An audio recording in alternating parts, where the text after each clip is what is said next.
Hey everyone, welcome back to the channel. Tonight I've got some absolutely wild relationship drama.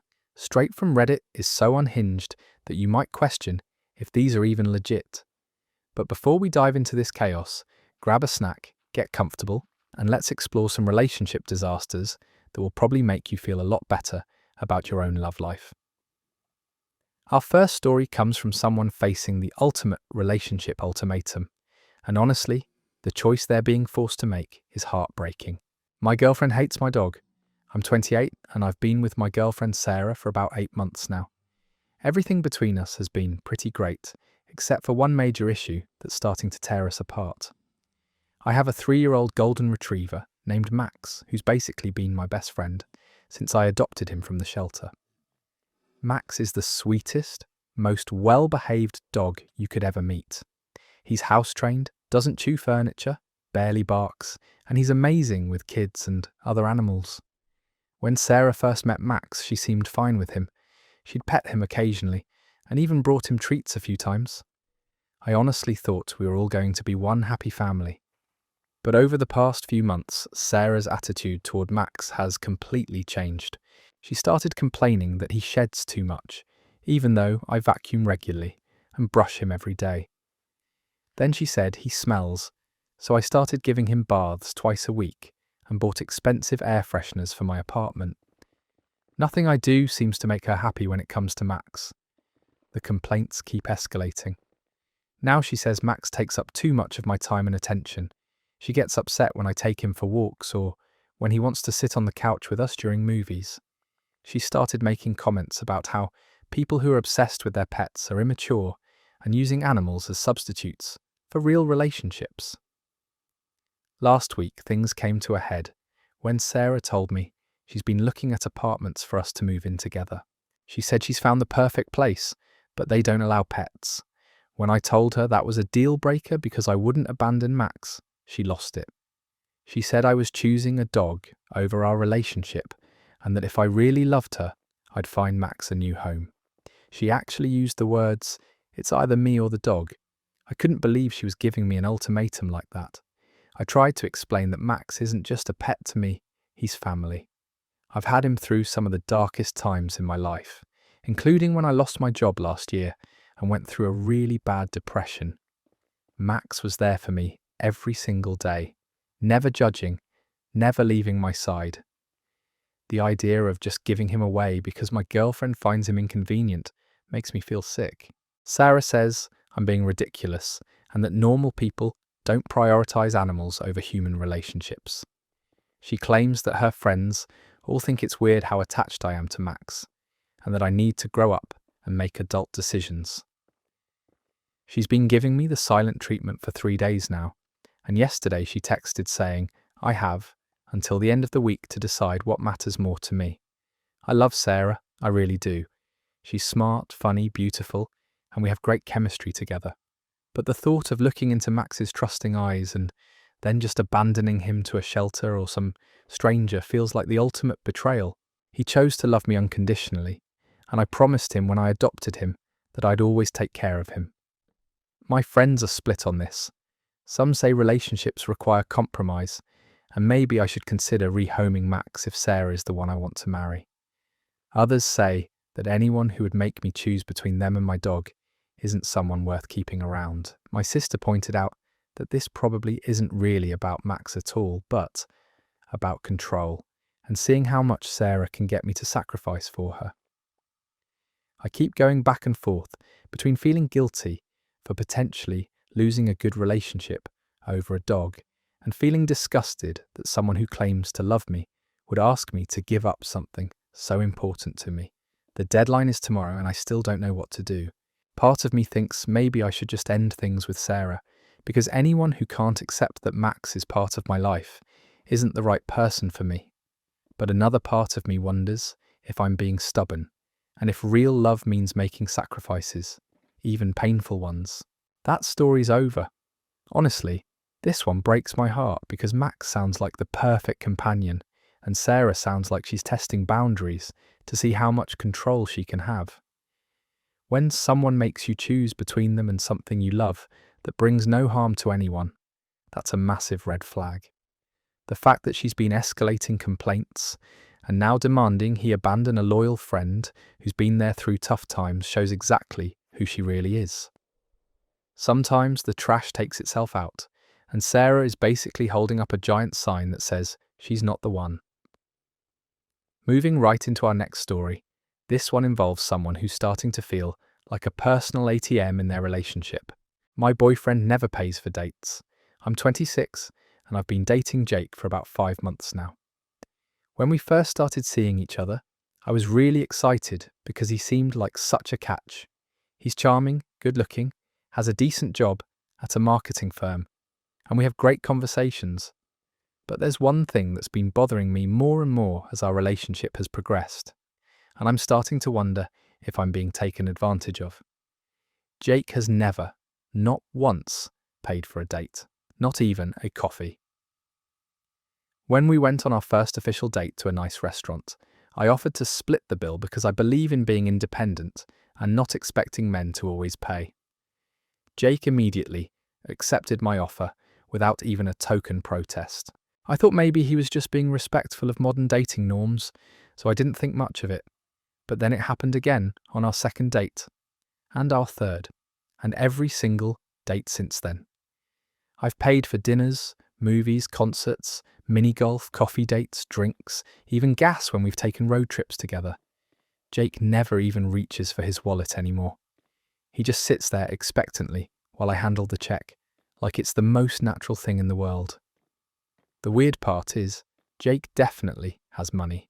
He drives a nice car, wears expensive clothes, and is always talking about the new gadgets he's buying or the trips he's planning with his friends. He'll show me photos of expensive dinners he's had with his buddies, or talk about splitting the cost of a weekend cabin rental with his college friends. So I know he's not broke. He just apparently thinks I should pay for everything when we're together. I've started suggesting cheaper activities to see if that would make a difference, but it doesn't matter if it's a $5 coffee or a $50 dinner. Jake never offers to pay for anything. He'll even order the most expensive items on the menu while I'm calculating how much this is going to set me back. Last week we went to see a movie, and Jake ordered a large popcorn, candy, and a drink at the concession stand. The total came to almost $30 on top of the movie tickets I'd already bought. He just stood there smiling while I paid for everything, then ate most of the snacks himself. When I mentioned that movie theatre food was getting really expensive, he just shrugged and said, "Yeah, but it's worth it for the experience." I'm starting to feel like Jake sees me as his personal entertainment fund.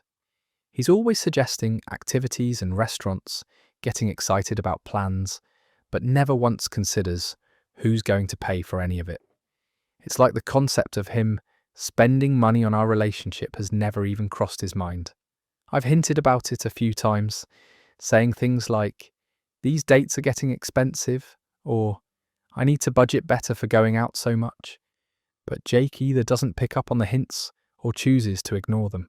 My friends think I should just directly ask him to start paying for some of our dates, but I feel awkward bringing up money in what's supposed to be a romantic relationship. At the same time, I'm starting to resent Jake for what feels like him taking advantage of my generosity. I've calculated that I've spent over $800 on dates in the past 5 months, while Jake has contributed exactly $0.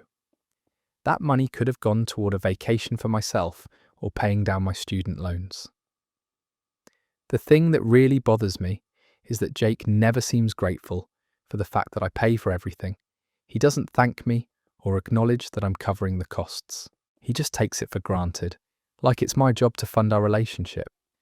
I'm starting to wonder if Jake is actually interested in me as a person, or if he just sees me as a convenient way to get free entertainment and meals.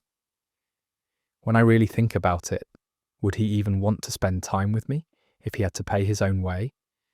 I don't want to be in a relationship where I feel used, but I also don't want to end things over money if there's a chance this is just a misunderstanding. Maybe Jake thinks I prefer to pay because I offered on our first date. Maybe he's just oblivious to how much money I've been spending. But 5 months seems like a long time to be oblivious about something like this. That story is over. This is such a frustrating situation because Jake is clearly taking advantage of Jenna's generosity and treating her like his personal sponsor. 5 months of never even offering to pay is beyond clueless. It's calculated. The fact that he spends money freely with friends but expects her to cover everything shows he knows exactly what he's doing. Jenna deserves someone who sees her as a partner, not a meal ticket. The lack of gratitude or acknowledgement makes this even worse because it shows he feels entitled to her money. Let's dive into our next story, which involves the kind of discovery that makes your stomach drop and your mind race with possibilities. My husband still texts his ex. I found something on my husband's phone last night that I can't stop thinking about, and I don't know if I'm overreacting or if I should be worried. My husband David and I have been married for 4 years, together for 7 total. We have what I thought was a solid, trusting relationship.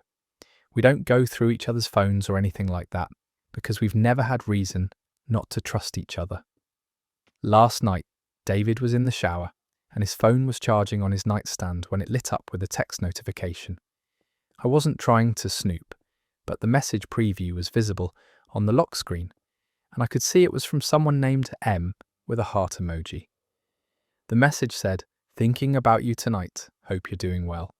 Twice up, my heart immediately started racing because I knew David's ex-girlfriend's name was Emma, and they dated for 3 years before we got together. I had never heard him mention staying in contact with her, and we definitely never talked about them still texting each other.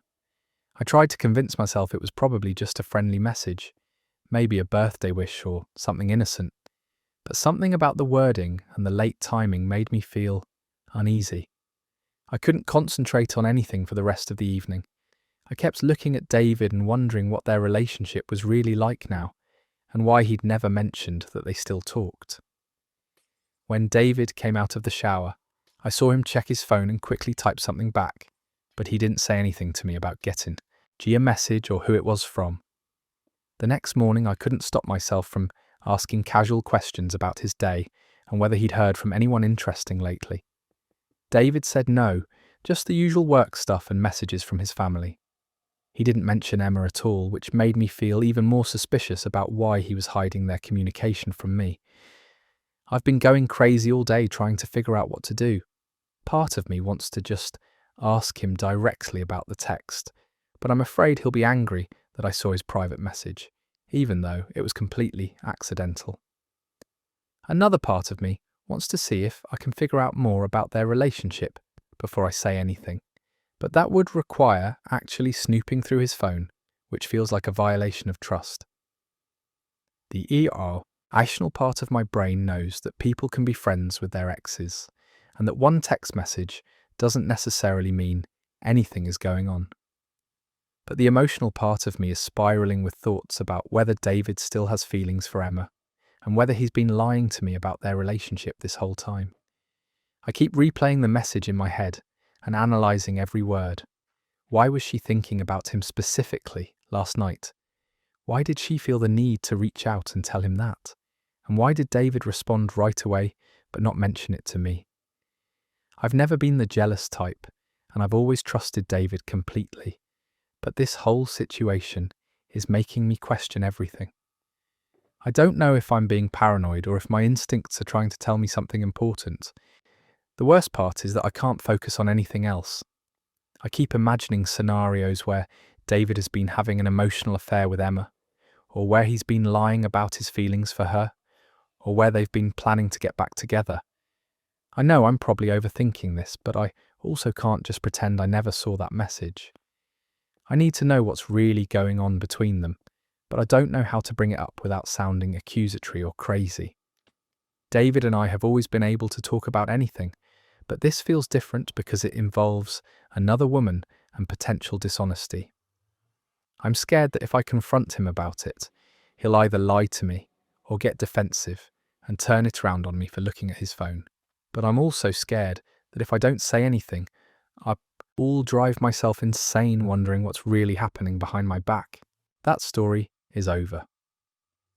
This is such a tough situation because while seeing private messages accidentally happens, the secrecy around Emma is what makes this concerning.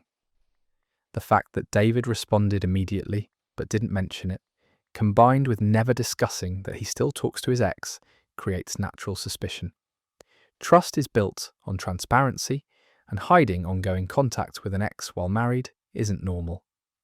She deserves to know the truth about their communication, and any reasonable husband would understand why this would be upsetting. Sometimes your gut instincts are trying to protect you from something you don't want to see. Our next story comes from someone whose marriage seems to be shifting in a direction that has him completely panicked. My wife says she wants space. I don't know where to start with this because my whole world feels like it's falling apart. My wife Lisa and I have been married for 9 years, and until last month I thought we were happy.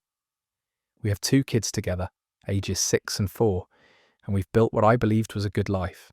Lisa works part-time as a nurse. I work in construction, and we've always been a team when it comes to raising our kids and managing our household. Sure, we've had our ups and downs like any couple, but nothing that ever made me think our marriage was in trouble. 3 weeks ago, Lisa sat me down after the kids went to bed and told me she needed to talk about something serious. She said she'd been doing a lot of thinking lately and felt like she'd lost herself somewhere along the way. She talked about how she got married young, had kids right an individual. She said she loved me in the away and never really got to figure out who she was as kids, but she needed some space to rediscover herself and figure out what she wanted from her, what that meant exactly. And she said, life. I was completely blindsided. I wanted to try a trial separation. Not divorce, she insisted, just some time apart to think and work on herself. She suggested that I stay in our house with the kids while she moved in with her sister, temporarily. She said she still wanted to see the kids regularly, and that this wasn't about not loving our family, but about needing to breathe and gain some perspective. I tried to ask what had brought this on so suddenly, but Lisa was vague about it. He mentioned feeling suffocated and like she'd been living her life for everyone else but herself.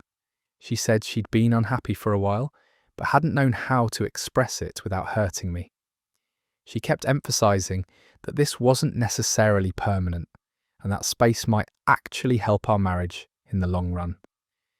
I begged her to try couples counselling instead of separating, but she said she needed to work on herself individually before she could work on us as a couple. She'd already made up her mind and had been planning this conversation for weeks. She even had bags packed and ready to go. The hardest part was explaining to our kids why Mommy was going to stay at Aunt Jenny's house for a while. Lisa told them it was temporary and that Mommy and Daddy just needed some time to figure these things out, but our 6-year-old kept asking if we were getting divorced. I didn't know what to tell him because, honestly, I don't know the answer to that question myself. It's been 3 weeks now, and Lisa has been staying at her sister's place across town. She comes by every few days to see the kids and help with bedtime routines, but things between us are awkward and stilted. We're polite to each other, but there's this distance that never used to be there. When I try to talk to her about our marriage or ask how she's feeling, she gives me generic answers about still needing time and space. I've been trying to be supportive and not pressure her, but inside I'm dying. I miss my wife. I miss our family being together. I miss our normal routines and inside jokes and just having her there. And I wake up in the morning. The kids miss her too, and it breaks my heart when they ask when she's coming home, and I don't have an answer for them. I've been racking my brain trying to figure out what went wrong and what I could have done differently. I've always tried to be a good husband and father. I help with housework. I'm involved with the kids' activities. I tell Lisa I love her every day. Maybe I've been taking our relationship for granted, or maybe I haven't been paying enough attention to her needs, but I honestly thought we were solid. My friends and family are trying to be supportive, but most of them seem to think that when a woman asks for space, it's usually code for wanting a divorce. They keep telling me to prepare for the worst and maybe start thinking about custody, arguments and dividing assets, but I'm not ready to give up on my marriage. I love Lisa more than anything, and I can't imagine my life without her. The waiting and not knowing is torture. I don't know if I should be giving her the space she asked for, or fighting harder for our relationship. I don't know if I should be preparing for her to come back or preparing for her to ask for a divorce. Every day feels like I'm walking on eggshells, afraid that the wrong move will push her further away, but also afraid that doing nothing will let our marriage slip away completely. That story is over. The phrase "I need space in a marriage" is absolutely terrifying because it often means someone has already emotionally checked out but isn't ready to admit it yet. The fact that Lisa had bags packed and a plan before even having the conversation suggests this wasn't a spontaneous decision, but something she'd been contemplating for a while. While everyone deserves to find themselves, doing it by breaking up the family unit puts tremendous pressure on the kids and spouse, dragging out the inevitable. The uncertainty he's living in is cruel, and he deserves more clarity about whether she's working toward reconciliation or just delaying the end. Let's move into our next story, which deals with someone whose partner seems determined to isolate them from their support system. My boyfriend doesn't like my friends. I'm 24 and I've been dating Ryan for about 10 months now. Things between us are generally good, but there's one issue that's been causing increasing tension, and I'm starting to feel like I'm being forced to choose between my relationship and my friendships. I have a close group of 4 girlfriends that I've known since college. We all live in the same city and try to get together at least once a week, whether it's for dinner, drinks, or just hanging out at someone's apartment. These girls have been my support system through everything: job changes, family drama, previous breakups, you name it. They're like sisters to me, and our friendship group is one of the most important things in my life. When Ryan and I first started dating, he seemed fine with my friends. He'd met them a few times at group gatherings and parties, and while he wasn't particularly social with them, he was polite enough. But over the past few months, his attitude has completely shifted, and now he has something negative to say about every single one of them. According to Ryan, Jessica is too loud and attention-seeking. Amanda drinks too much and is a bad influence. Chloe is shallow and materialistic because she likes fashion and makeup. And Mia is dramatic and always stirring up problems. He's basically found fault with each of their personalities and decided they're all toxic influences on my life. The complaints started small. Ryan would make little comments after we'd hang out with my friends, saying things like, "Did you notice how much Jessica was talking tonight? I saw Amanda seemed pretty drunk again." I brushed it off at first because I figured maybe he was just making observations, and not everyone clicks with every personality type. But the comments have gotten more frequent and more pointed. Now Ryan actively discourages me from spending time with them. Last week, when I told Ryan I was going to dinner with the didn't understand why I needed to hang out with people who bring out girls for Amanda's birthday, he got visibly annoyed and said he the worst in me. When I asked him what he meant by that, he said I act differently around them. Louder, more reckless, less mature. He claims that when I'm with my friends, I drink more than usual and make poor decisions, and that I'm becoming someone he doesn't recognise. I was honestly shocked by this assessment because I don't feel like I act any differently with my friends than I do normally. Sure, we have fun and sometimes we'll have a few drinks with dinner, but we're not out getting wasted or causing chaos everywhere we go. We're just normal women in our 20s enjoying each other's company. The situation came to a head 2 nights ago when I got home from a girls' night around 11 p.m. Ryan was waiting up for me, and he immediately started interrogating me about where we'd been, what we'd talked about, and why I was getting home so late. I felt like I was being treated like a teenager sneaking in past curfew instead of an adult who had just been out for dinner and drinks with friends. When I pointed out that 11 wasn't particularly late and that I was a grown woman capable of making my own decisions about my social life, Ryan gave me this whole speech about how he was only worried about me. He went on about how he cares for me and doesn't want to see me influenced by people who don't have my best interests at heart.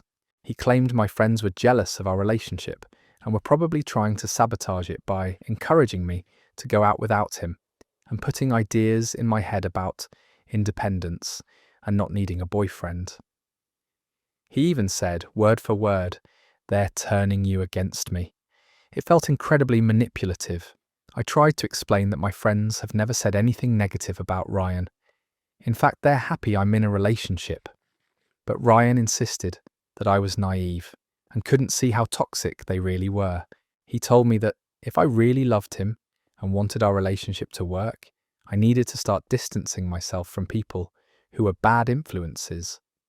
He suggested I should focus more energy on building our relationship and spending quality time with him instead of seeing my friends so often. The thing is, I don't want to choose between my boyfriend and my friends. I love Ryan, but I also love my girlfriends, and they've been in my life far longer than he has. These women have supported me through everything, and the idea of cutting them off because my boyfriend doesn't like them feels wrong. It's left me wondering if Ryan is truly concerned about their influence on me, or if he just wants more control over my time and attention. My friends have already started noticing that I've been declining more invitations lately, and when I do hang out with them, I feel guilty the entire time because I know Ryan disapproves. It's like I can't even enjoy myself because I'm already anticipating the argument I'll have with him when I get home. This whole situation is making me feel isolated and torn between two important parts of my life. I keep going back and forth between thinking maybe Ryan has a point about some of my friends and realizing this is textbook controlling behavior disguised as concern. He's systematically targeting each friend with criticisms, trying to convince me I'm different and worse when I'm with them, and then interrogating me when I get home. The ultimatum about choosing between him and my lifelong friendships is a major red flag. True partners don't isolate you from your support system. They encourage it. That story is over. Now, speaking of relationships that seem to exist more in the digital world than in reality, our next story comes from someone whose girlfriend apparently cares more about her Instagram followers than her actual boyfriend. My girlfriend is obsessed with Instagram. I'm 27, and I've been dating Tasha for about 6 months. She's beautiful, funny, and we have great chemistry, but there's something about her relationship with social media that's starting to drive me insane. Tasha has about 12,000 followers on Instagram. Not huge influencer numbers, but enough to get decent engagement on her posts. What started out as something I found cute about her has turned into an obsession that's affecting every aspect of our relationship. Tasha spends at least 3 hours a day on Instagram, not just scrolling through her feed, but planning content, taking photos, editing them, writing captions, responding to comments, and checking her analytics. She even has spreadsheets tracking posting times and engagement rates. She's turned her entire life into content for her followers, and by extension, she's turned our relationship into content too. Every single thing we do together has to be photographed for Instagram. We can't go to a restaurant without Tasha spending 20 minutes getting the perfect shot of her cold. We can't go for food before it gets a hike without stopping every few minutes so she can pose against different backgrounds. We went to the beach last weekend, and instead of relaxing and enjoying the ocean, Tasha spent 2 hours having me take hundreds of photos of her in different poses and outfits. She brought 4 different swimsuits and a ring light to make sure the lighting was perfect. The worst part is that nothing feels genuine anymore. Tasha will suggest activities not because she actually wants to do them, but because they'll make good Instagram content. She wanted to go apple picking not because she likes apples or fall activities, but because she saw other influencers getting good engagement from orchard photos. She signed us up for a pottery class not because she's interested in art, but because she thought the aesthetic would fit her feed. Even our intimate moments get interrupted by Instagram. We'll be having a nice dinner at home, and Tasha will suddenly remember that she hasn't posted anything that day. So she'll spend the next hour staging photos of herself, looking candid and natural. She'll change outfits 3 times to find the right look, rearrange our living room for better lighting, and make me take dozens of shots until she gets one she likes. The constant photo taking is exhausting. I feel like I've become her unpaid photographer instead of her boyfriend. Tasha will hand me her phone multiple times during any outing and direct me on exactly how she wants the photos taken. She'll critique my camera work and make me retake shots if they're not perfect. I've started to dread going places with her because I know I'll spend the entire time behind a camera instead of actually experiencing whatever we're doing. What really bothers me is how the Instagram persona has started to take over her real personality. Tasha is constantly performing, even when it's just the two of us. She'll strike poses while we're walking down the street or make exaggerated facial expressions during conversations because she's thinking about how it would look in a photo. Sometimes I feel like actual person. The validation-seeking behaviour is getting more intense too. Tasha's mood is directly tied to how her posts perform. If a photo doesn't get as many likes as she expected, she'll be upset for hours, analysing what went wrong and planning how to do better next time. She'll even delete posts that don't hit certain engagement benchmarks and repost them at different times to try to get more traction. She's also started buying followers and likes to boost her numbers, which feels dishonest to me. When I mentioned that purchased engagement wasn't real and didn't reflect genuine interest in her content, she got defensive. She said I didn't understand how social media marketing worked and that building an Instagram following was like building a business. According to her, sometimes you have to invest money to see returns.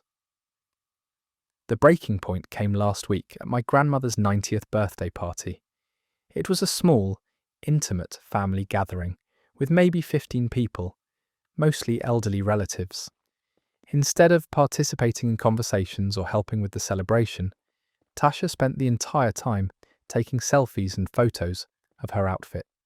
She even asked my great-aunt to move out of the way so she could get a better background for her photos. At one point, she posted a story during dinner captioned, "Sunday family vibes," like she was fully engaged with us, when in reality, she hadn't spoken to anyone all evening. Later, my grandmother asked my mum who the girl on her phone all night was, and my mum had to explain she was my girlfriend. I was mortified that Tasha had made such a poor impression on my family by prioritising Instagram over being present at an important family event. When I tried to talk to Tasha about her behaviour at the party, she said I was being unsupportive of her goals and that I didn't understand how much work went into maintaining her online presence. She told me I should be proud she was building something for herself. Then she accused me of being jealous of the attention she gets from her followers, saying most boyfriends would be supportive instead of critical. I tried to explain that it wasn't about jealousy or not being supportive of her ambitions. It was about feeling like our relationship was being sacrificed for the sake of content creation. I told her I missed feeling like I had her full attention and that everything we did together now felt staged and artificial. Tasha dismissed my concerns, saying I was being dramatic and that plenty of couples navigate social media successfully. I love Tasha, but I'm starting to feel like I'm competing with 12,000 strangers for her attention, and I'm losing. I don't know if this is just a phase she'll grow out of, or if this is simply who she is now. I'm torn between wanting to be supportive of her goals and protecting my own sanity in a relationship that feels more performative than real. That story is over. Living your entire life for the gram is exhausting for everyone involved, and turning your boyfriend into an unpaid photographer while ignoring his family at important events is just selfish. Tasha has completely lost sight of what actually matters in favour of validation from strangers online. The fact that she can't even be present at a 90-year-old's birthday party without staging content shows how deep this obsession goes. Real relationships require real presence, not performative moments for social media. Moving into our next story, we have someone dealing, "My fiancé wants a prenup. I'm 29, and what should have been a practical conversation has turned into a relationship crisis.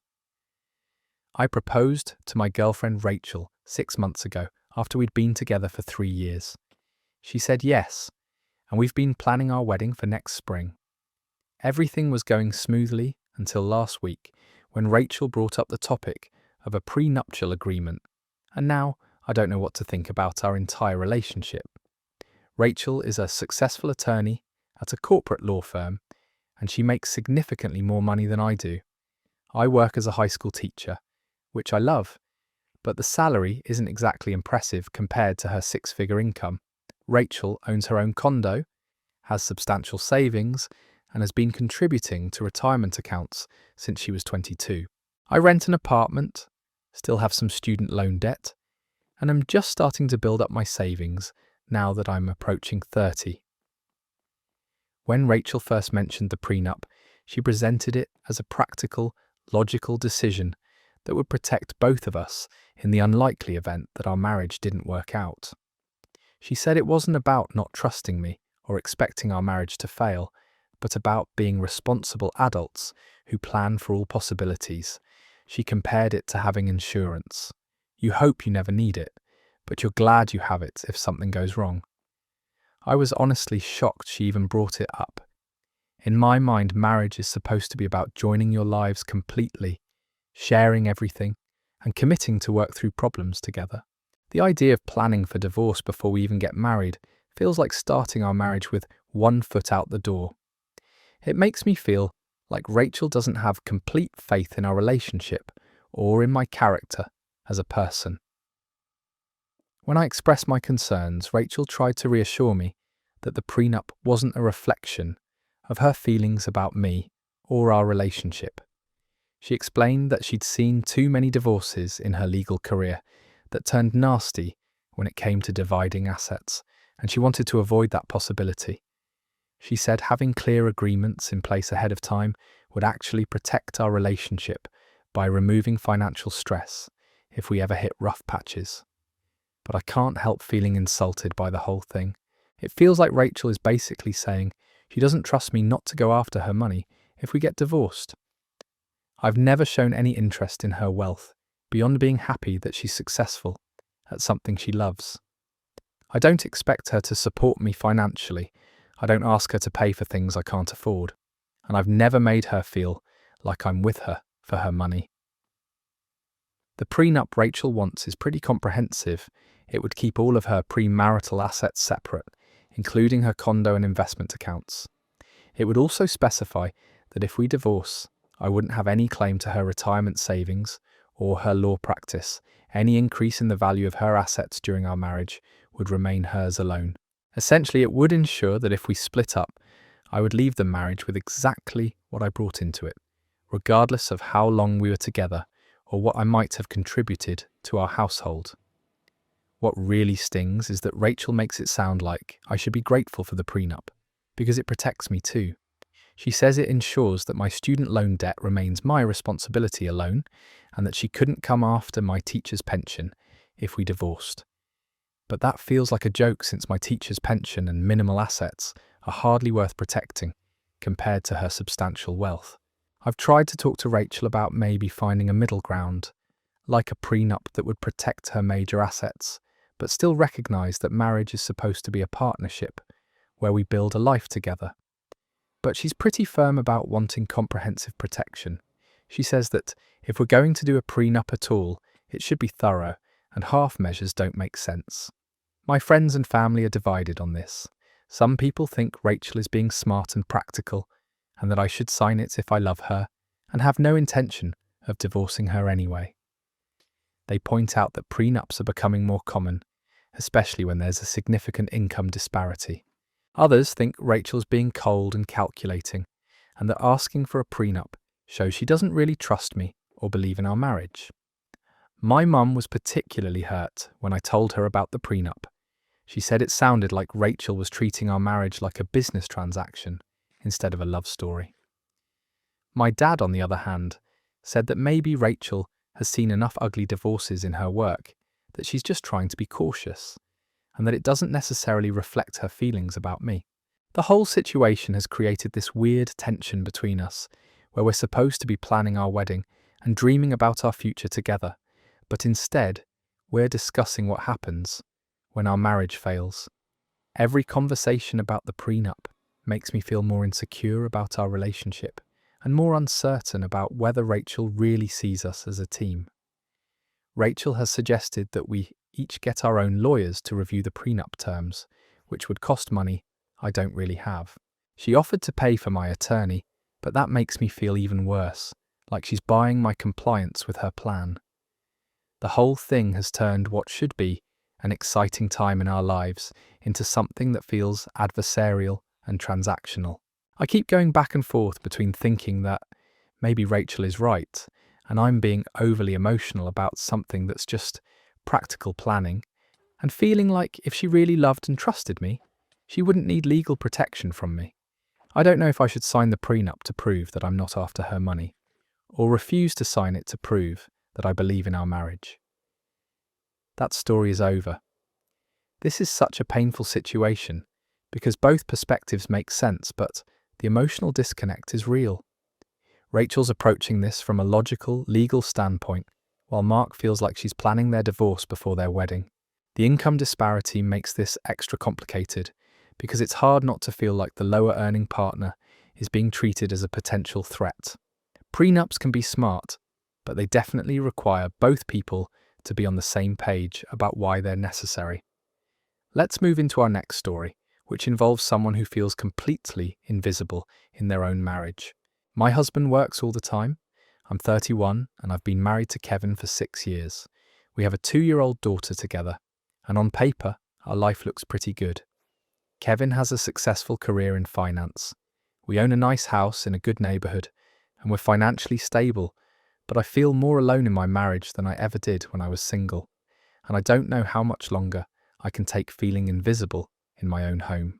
Kevin leaves for work every morning at 6:30 and rarely gets home before 8 p.m. Most nights, he doesn't even eat the dinner I've prepared because he's already grabbed something at the office or had a client dinner.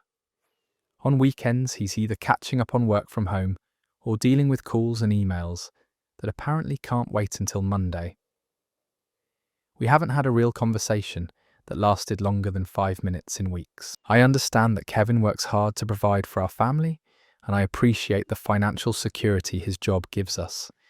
But I feel like I'm raising our daughter as a single parent while being married to someone who treats home like a hotel he occasionally sleeps at. When I try to talk to Kevin about spending more time together as a family, he says he's doing this for us, and that once he makes partner, things will slow down. He's been saying that for 3 years now. The loneliness is crushing. I'll spend entire days with just our toddler for company, and by the time Kevin gets home, I'm desperate for adult conversation. But he's usually exhausted and stressed from work, so he just wants to zone out in front of the TV or check more emails. I've started feeling like a burden when I try to talk to him about my day or ask him to help with bedtime routines. Our daughter barely knows her father. She gets excited when she hears the garage door open, but by the time she runs to greet him, Kevin is usually already buried in his laptop or talking on the phone. She's stopped asking him to read bedtime stories because he's always too busy or too tired. It breaks my heart to see her trying to get his attention and being dismissed because daddy has work to do. I've tried suggesting date nights or family activities, but Kevin always has an excuse. He missed our daughter's first steps because he was in a meeting that ran late. He missed her second birthday party because he had to fly out for a client emergency. I've stopped telling him about important moments because I know he won't be available anyway. The worst part is that Kevin doesn't seem to realise how disconnected we've become. When I brought up my concerns last month, he seemed genuinely surprised that I was unhappy. He said he thought I understood that this was a demanding time in his career and that I was being supportive. He reminded me of all the nice things his salary allows us to have, as if money could replace his presence in our lives. I love Kevin, but I'm starting to feel like I'm married to a stranger who pays the bills. I miss feeling like we're partners, like we're building a life together instead of just existing in the same house. I miss having someone to talk to at the end of the day, someone who cares about the little details of my life and our daughter's milestones. I miss feeling like I matter to my own husband, I've considered going back to work just to have something for myself and to meet other adults, but Kevin says it doesn't make financial sense since childcare would eat up most of what I'd earn. He says my job is taking care of our home and daughter, and that should be fulfilling enough. But I'm starting to feel like I've disappeared entirely, like I only exist to make his life more convenient. My friends with working husbands don't seem to have this problem. Their partners find ways to balance career and family, to be present even when they're busy. I'm starting to wonder if Kevin is using work as an excuse to avoid intimacy and responsibility, or if he's genuinely just that consumed by his career that he's forgotten he has a family. I don't want to give Kevin an ultimatum, but I also can't keep living like this. I need a partner, not just a paycheck. Our daughter needs a father who's actually present in her life, not just someone who appears occasionally between business calls. I feel like we're slowly becoming strangers, and I don't know how to bridge the gap when Kevin doesn't even acknowledge that there is one. That story is over. The classic workaholic husband who thinks providing money is the same as providing love and presence. Kevin is missing his daughter's entire childhood and his wife's emotional needs while hiding behind career ambitions. Money can't buy back missed bedtime stories or replace actual partnership. This marriage is dying from neglect, and Kevin doesn't even see it happening. Our next story comes from someone who's been waiting over a year for what should be a natural relationship milestone. My boyfriend won't introduce me to his parents. I'm 28, and I've been dating Alex for 14 months now. We spend almost every weekend together. We've talked about moving in together, and he's met my entire family multiple times. But I still haven't met his parents, and whenever I bring it up, Alex gets defensive and changes the subject. It's starting to make me feel like he's embarrassed of me, or like our relationship isn't as serious as I thought it was.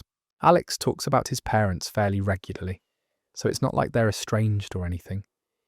He'll mention conversations he's had with his mum, or things his dad said about work. He goes to their house for dinner, at least once a month, and he spends most holidays with them. From what I can tell, they have a close relationship, which makes it even more confusing why he won't introduce me. When I asked Alex directly why I haven't met his parents yet, he said they're very traditional, and he wants to wait until he's sure we're serious before introducing me. But 14 months feels pretty serious to me, especially since we've been talking about taking the next steps in our relationship. When I pointed this out, Alex said his parents have strong opinions about his dating life, and he doesn't want to deal with their input right now. The situation became more frustrating when Alex's sister visited from out of state last month. I was excited to finally meet someone from his family, but Alex made plans to see her alone. When I asked if I could join them for dinner or drinks, Alex said it would be easier if it was just the two of them catching up. I felt completely excluded from what seemed like a family reunion that I should have been part of as his girlfriend. I've started noticing other ways Alex keeps me separate from his family life. When his parents call while we're together, he'll step into another room to talk to them. He's never suggested that I send holiday cards with him or contribute to family gifts. When his mum was in the hospital for minor surgery, Alex visited her every day, but never mentioned that I'd offered to come along or help in any way. My friends think Alex is either ashamed of me or not as committed to our relationship as he claims to be. They point out that most people introduce their partners to their parents within the first few months of dating, not after more than a year. Some of them think Alex might even be hiding something about his family situation or about other relationships. I've tried to be patient and understanding because I know some families are complicated and some parents can be judgmental. But I'm starting to feel like Alex is treating me like a casual girlfriend instead of someone he's building a future with. How can we move in together when he won't even acknowledge my existence to his parents? The weirdest part is that Alex seems comfortable with every other aspect of our relationship. He talks about future plans. He's introduced me to his friends and co-workers, and he acts like a committed boyfriend in every way, except when it comes to his family. It's like there's this whole part of his life that I am not allowed to be part of, and I don't understand why. When I told Alex that his reluctance to introduce me was making me question our relationship, he said I was being dramatic and impatient. He promised that he would arrange a meeting soon, but that was 3 months ago, and nothing has happened.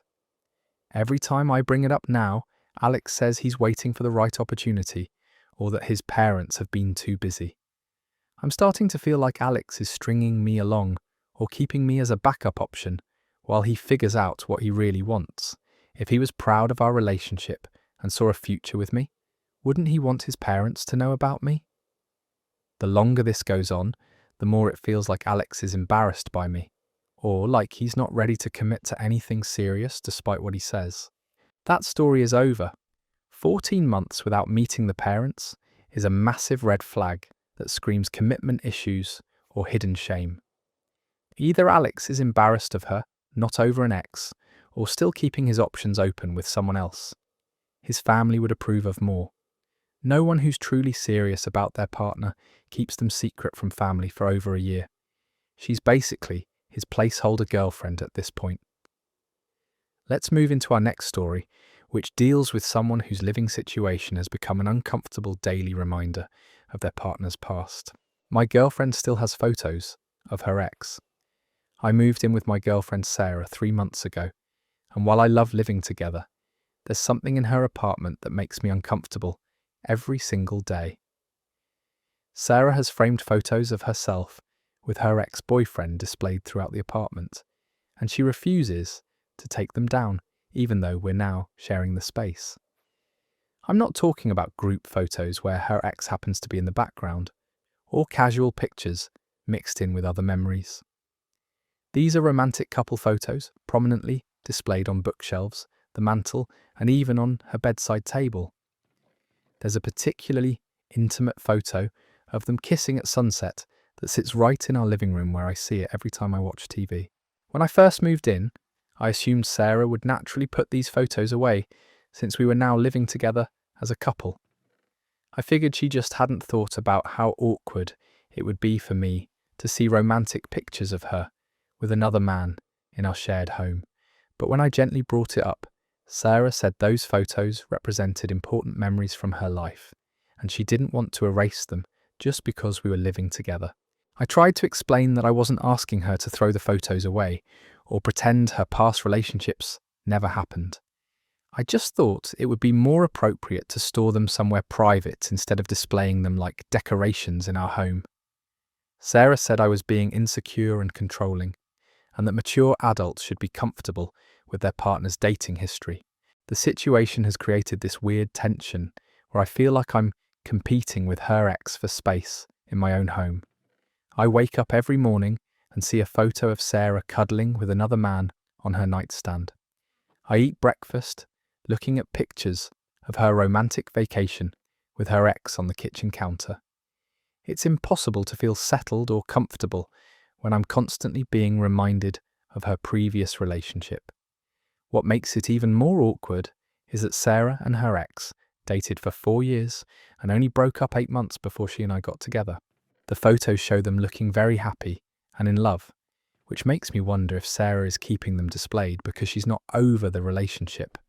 When I asked her about this, she said I was being paranoid and that she just appreciates good photography and meaningful moments.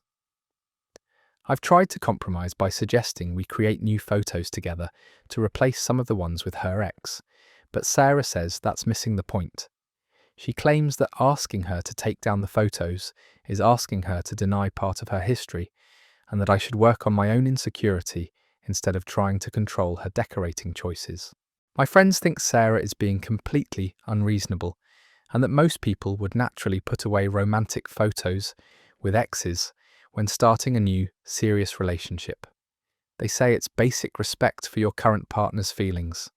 But Sarah's friends seem to support her position that I'm being jealous and possessive about something that shouldn't matter.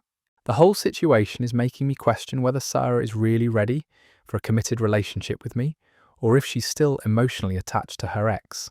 I can't understand why she would choose to keep romantic photos displayed when she knows they make me uncomfortable, especially since we're supposed to be building a life together. I love Sarah and I want our living situation to work, but I feel like I'm sharing our home with a ghost from her past.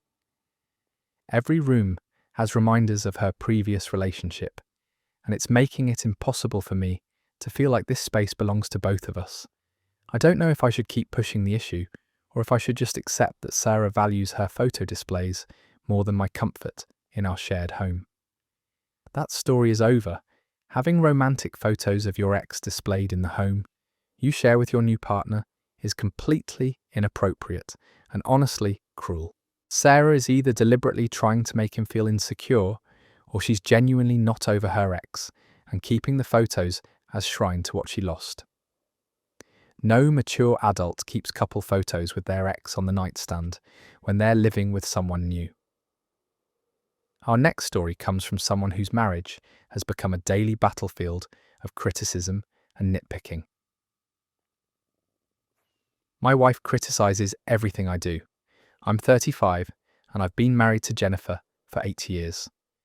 What started as a loving partnership has turned into a relationship where I feel like I can't do anything right, and Jennifer has something negative to say about almost every aspect of my daily life. I'm starting to feel like I'm walking on eggshells in my own home, and I don't know how much more criticism I can take.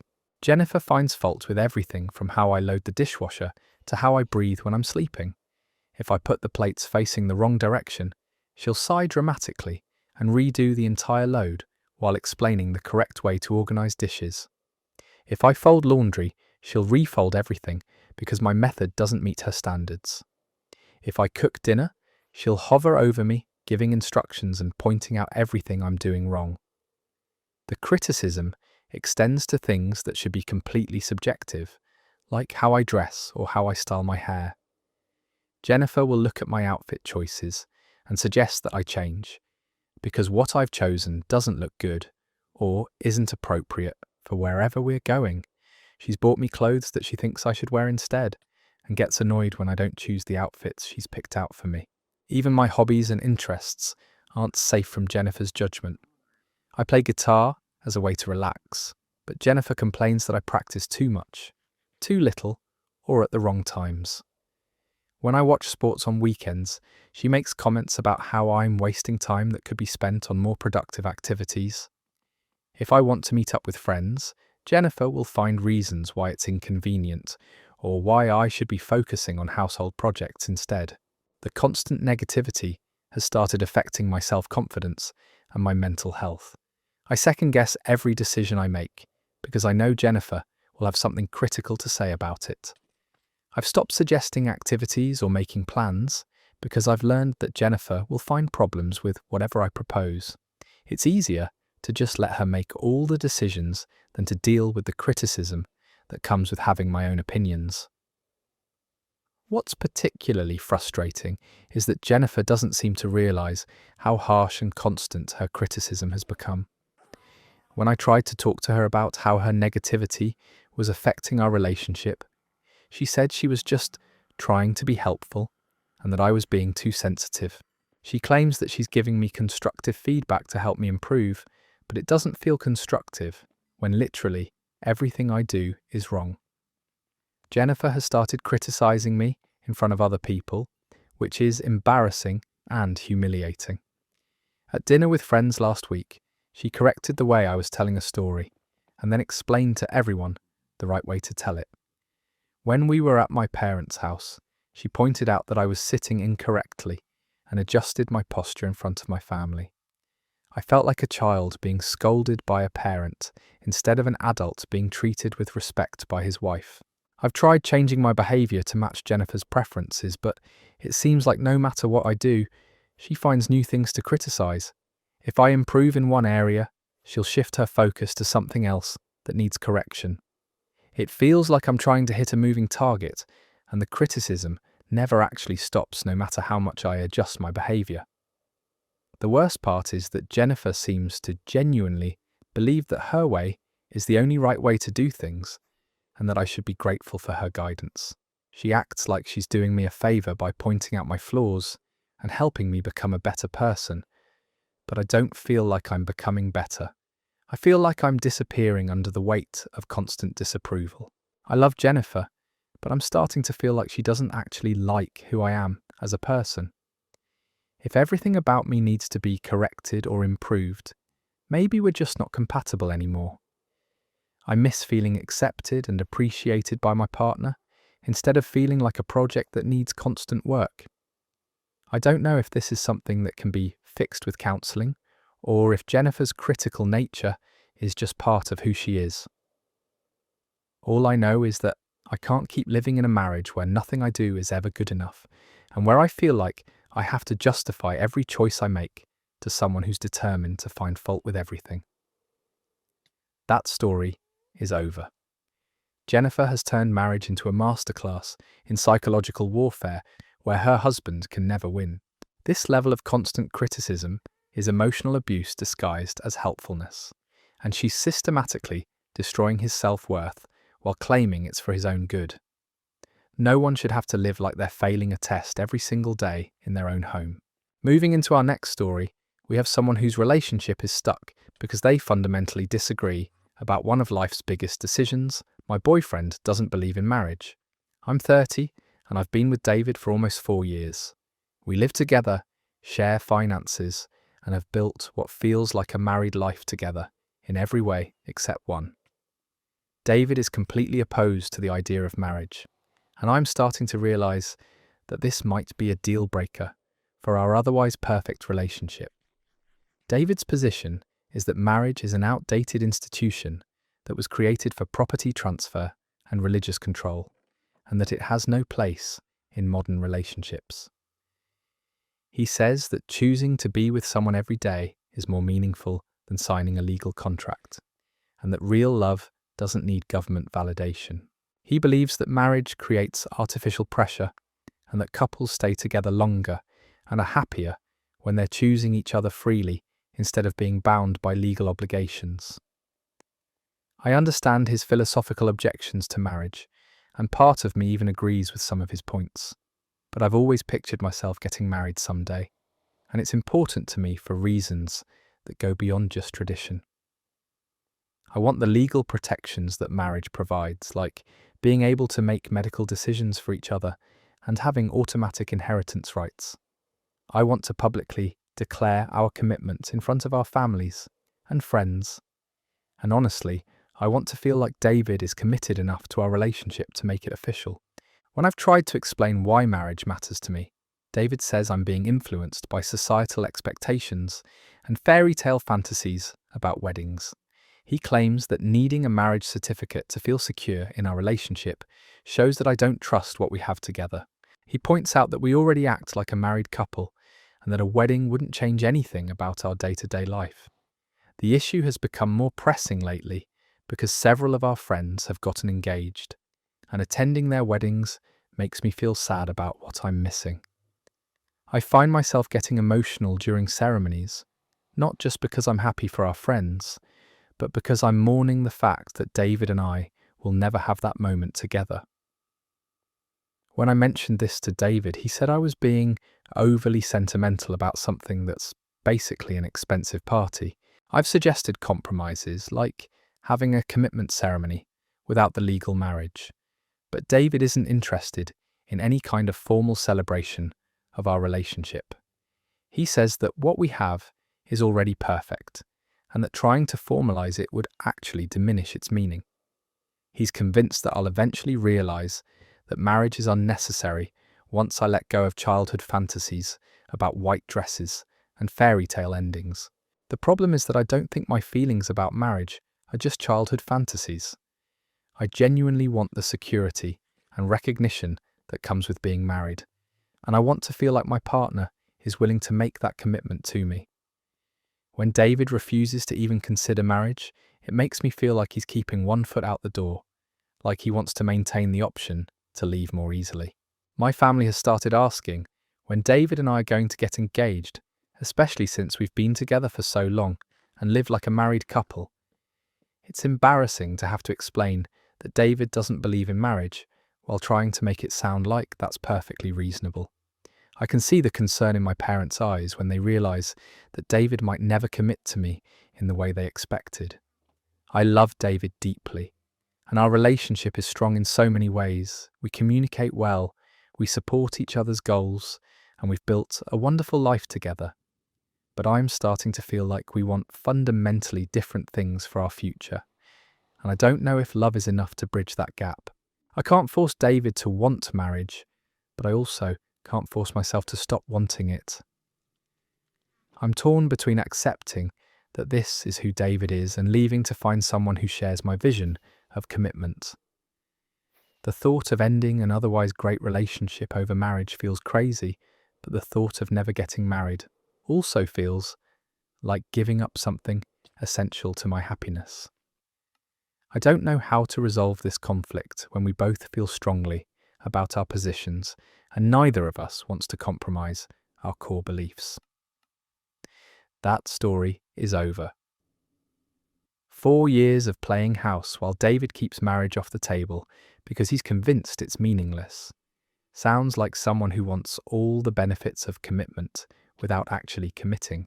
She deserves someone who's excited to marry her, not someone who thinks her dreams are fairy tale nonsense. This fundamental incompatibility isn't going away, and she'll resent him if she settles while he'll resent her if she keeps pushing. Our next story involves someone whose special day keeps getting forgotten by the person who should remember it most. My husband forgets our anniversary every year. I'm 28, and I've been married to Tom for 5 years. Every single year, I plan something special for our anniversary, buy gifts, make reservations, and get excited about celebrating another year together. And every single year, Tom acts completely surprised when I mention our anniversary, like it's some random date that just happened to sneak up on him. This year was particularly devastating because it was our 5th anniversary, which felt like a milestone worth celebrating. I booked us a table at the restaurant where we had our first date, bought him a watch he'd mentioned wanting, and even arranged for my sister to watch our daughter so we could have a romantic evening alone. When Tom came home from work that day, I was dressed up and ready to go, and he looked at me like I was crazy. He asked why I was so dressed up, and when I reminded him it was our anniversary, he got that familiar deer-in-headlights expression and started apologising profusively. He said he'd been swamped at work and completely lost track of dates, and that he felt terrible about forgetting again. But here's the thing that really gets to me. Tom never forgets anything work-related. He remembers client meetings scheduled weeks in advance. He remembers his buddies' fantasy football draft dates. He even remembers when his favourite TV shows are premiering. I've tried everything to help him remember. I put our anniversary date in his phone calendar with alerts. I've mentioned it casually in conversation leading up to the date. I've even written it on our kitchen calendar in red ink. But somehow, Tom always manages to forget until I'm standing there ready to celebrate, and he realises he's completely unprepared. The worst part is that Tom always promises he'll do better next year, but then the exact same thing happens. Last month I decided to test something. I stopped mentioning our upcoming anniversary, entirely to see if Tom would remember on his own. I didn't put any hints in his calendar, I didn't bring it up in conversation, and I didn't start planning anything obvious. I wanted to see if our anniversary meant enough to him that he'd remember it without my constant reminders. The day came and went without Tom saying a single word about it. He came home from work, ate dinner, watched TV, and went to bed like it was any other Tuesday. The next morning I asked him if he realised what yesterday had been, and he honestly had no idea. When I told him he'd missed our anniversary completely, he seemed genuinely shocked and kept insisting that our anniversary was in March, not February. We got married on February 14th, Valentine's Day, which you'd think would be impossible to forget.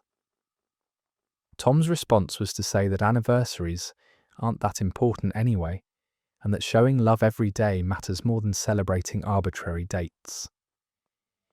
He said I was being too focused on symbolism instead of appreciating how good he is to me throughout the year.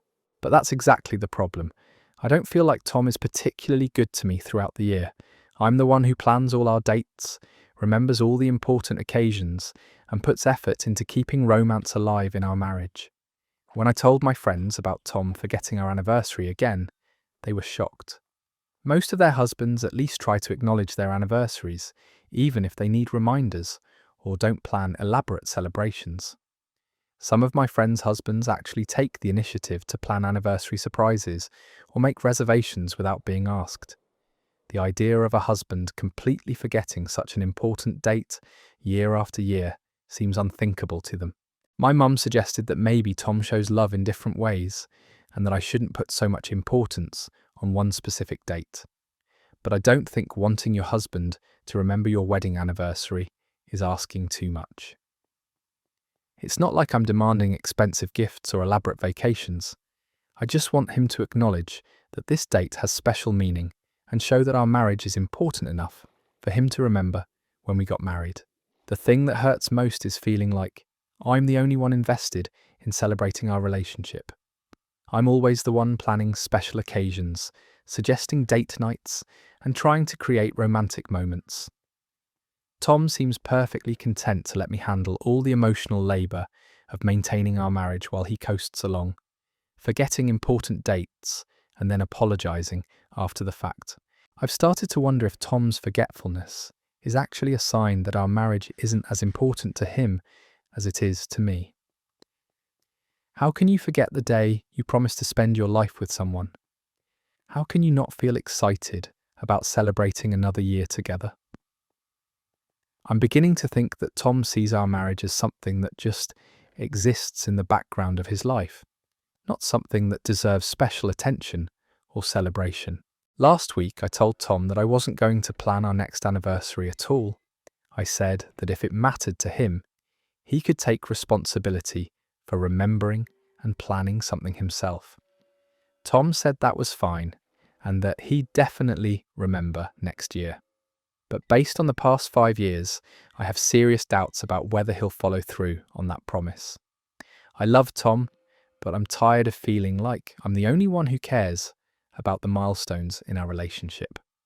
I'm tired of being disappointed every year when he forgets, and I'm tired of having to choose between planning everything myself or having nothing happen at all. I want a partner who values our marriage enough to remember when we got married, not someone who treats our anniversary like an inconvenience that occasionally interrupts his regular schedule. That story is over. The fact that Tom can remember fantasy football drafts, but not his own wedding date, shows exactly where his priorities lie. 5 years of this pattern isn't forgetfulness, it's willful neglect of their marriage.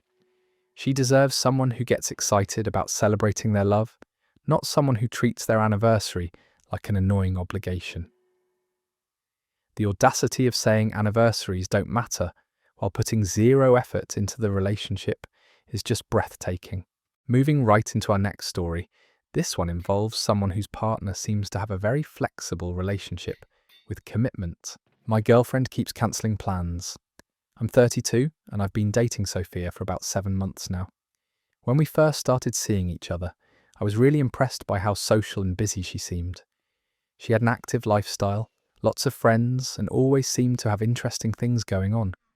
But over the past few months, I've started to realise that Sophia's busy schedule apparently doesn't include making firm plans with me, and I'm beginning to feel like I'm her backup option for when nothing better comes along. Sophia cancels on me constantly, usually with just a few hours' notice. We'll make plans to go to dinner on Friday night, and then Friday afternoon, I'll get a text saying she's not feeling well, or that something unexpected came up with work, or that her friend is having a crisis and needs support.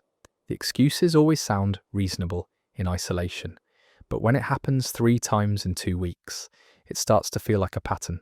The most frustrating part is that Sophia never suggests alternative plans when she cancels. She'll just say she's sorry and that we'll figure out another time to get together, but then she leaves it up to me to suggest new plans and coordinate our schedules again. I've started to feel like I'm chasing after her attention and constantly trying to find times when she's available and interested in seeing me. Last month, I had planned a whole day together for Sophia's birthday. I made reservations at a brunch place she'd mentioned wanting to try, bought tickets for an art exhibit she'd seen advertised, and even got her a thoughtful gift related to her hobby of pottery. The night before her birthday, Sophia called to say she wasn't up for celebrating and wanted to just have a quiet day at home. She said she'd been feeling overwhelmed with work stress and needed to recharge. I was disappointed but tried to be understanding because everyone deals with stress differently, and not everyone enjoys big birthday celebrations. But then I saw on social media that Sophia had spent her birthday at a wine tasting event with her co-workers, posting photos of herself looking happy and relaxed. When I asked her about it later, she said the wine tasting was just a quick work thing that came up last minute, but the photos showed her there for hours having what looked like a great time. Sophia's cancellation pattern has started affecting my own social life because I'll turn down invitations from friends to keep my schedule open for our plans, only to have her cancel and leave me with nothing to do. I've missed out on concerts, dinner parties and other events because I thought I had firm plans with Sophia, but she treated our plans as tentative suggestions that could be dropped whenever something better came along. When I tried to talk to Sophia about her frequent cancellations, she said that expecting people to stick to plans shows a lack of understanding, was being too rigid, and that life is unpredictable. She complained how busy everyone is, and that I should be more flexible and spontaneous. She said that real relationships require adapting to changing circumstances, and that getting upset about cancelled plans showed I was more concerned with control than with her well-being. But I don't think wanting consistency is the same as wanting control. I understand that emergencies happen and that sometimes people need to change plans. But Sophia cancels so frequently that I've stopped believing her excuses. When someone consistently prioritizes other activities over time with you, it sends a pretty clear message about where you rank in their life. The breaking point came 2 weeks ago when Sophia and I had planned to attend her company holiday party together. She'd asked me to be her date months in advance, and I'd bought a new suit specifically for the event. The day of the party, Sophia texted me, saying she'd decided it would be better if she went alone, because mixing work and personal life felt complicated. She said she hoped I'd understand, and that we could do something special together the following weekend instead. I was furious because this wasn't a casual dinner that could be rescheduled. This was a formal event where I was supposed to meet her colleagues and be introduced as her boyfriend. Cancelling on something like that felt like Sophia was actively avoiding having me be part of her life in any meaningful way. When I confronted her about how hurtful this was, she said I was making her work party about me and that she needed to focus on her professional relationships. My friends think Sophia is either not that interested in me or she's keeping her options open by maintaining flexibility in her schedule. They point out that people make time for what's important to them, and that someone who really wanted to be with me would prioritize our plans instead of constantly cancelling. Some of them think Sophia might even be seeing other people and using me as a backup when her other options fall through. I've started to feel like I'm in a relationship with someone who doesn't actually want to spend time with me. Sophia seems happy enough to text throughout the week and make plans, but when it comes to actually following through on those plans, there's always something more important or more appealing that takes priority. I'm beginning to wonder if I'm just convenient for Sophia when she's bored or lonely, but not important enough to make real commitments to. I don't want to be in a relationship where I'm constantly wondering if my girlfriend will actually show up for things we've planned together. I want to be with someone who's excited to see me and who treats our time together as valuable, not as something that can be easily discarded when better options arise. I'm starting to think that Sophia and I want very different things from this relationship, and that maybe it's time to find someone who actually wants to prioritize spending time with me. That story is over. Sophia is treating Miguel like a placeholder boyfriend who's there when she has nothing better to do. The birthday situation, where she cancelled their plans but went to a work event, shows she's perfectly capable of keeping commitments when she wants to. Someone who consistently cancels isn't busy, they're just not that interested. Miguel deserves to be someone's first choice, not their backup plan when Netflix gets boring. Let's move into our next story, which involves a couple facing one of the most fundamental disagreements possible in a relationship. My partner and I disagree on kids. I'm 29 and I've been with Alex for 3 years. We have an amazing relationship in almost every way. We travel well together, we support each other's careers, and we've built a beautiful life that feels stable and fulfilling. But there's one massive issue that's been lurking in the background of our relationship, and I'm starting to realize it might be insurmountable. I want children someday, and Alex absolutely does not. When we first started dating, the topic of kids came up casually, and Alex mentioned not being particularly interested in having children. I assumed this was the kind of opinion that might change over time as our relationship got more serious and as we both matured. I figured that once Alex saw how great we were together and how stable our life had become, the idea of starting a family would become more appealing. I thought I had time to show Alex how wonderful it could be to build a family together.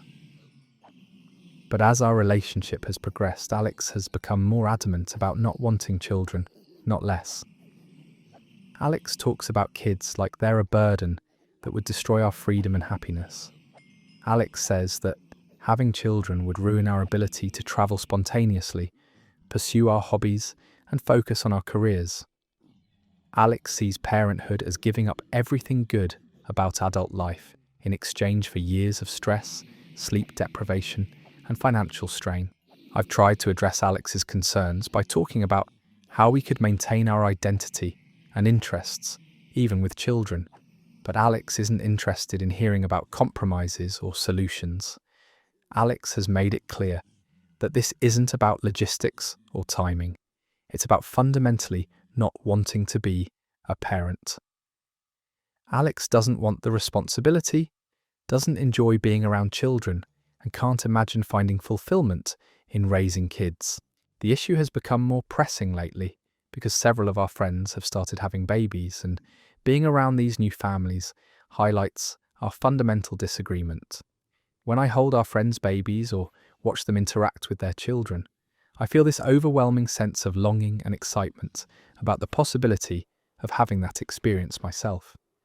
But Alex looks uncomfortable and eager to leave whenever we're around children for extended periods. Last month, I suggested that we might want to start thinking seriously about our timeline for having kids if we wanted to get married and start a family in the next few years. Alex's response was to remind me that we'd already discussed this and that Alex's position hadn't changed.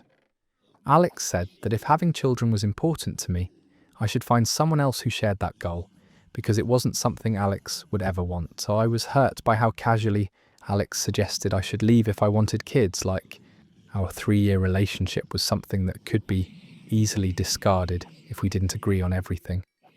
But I was also forced to confront the reality that Alex wasn't just going through a phase or waiting for the right time.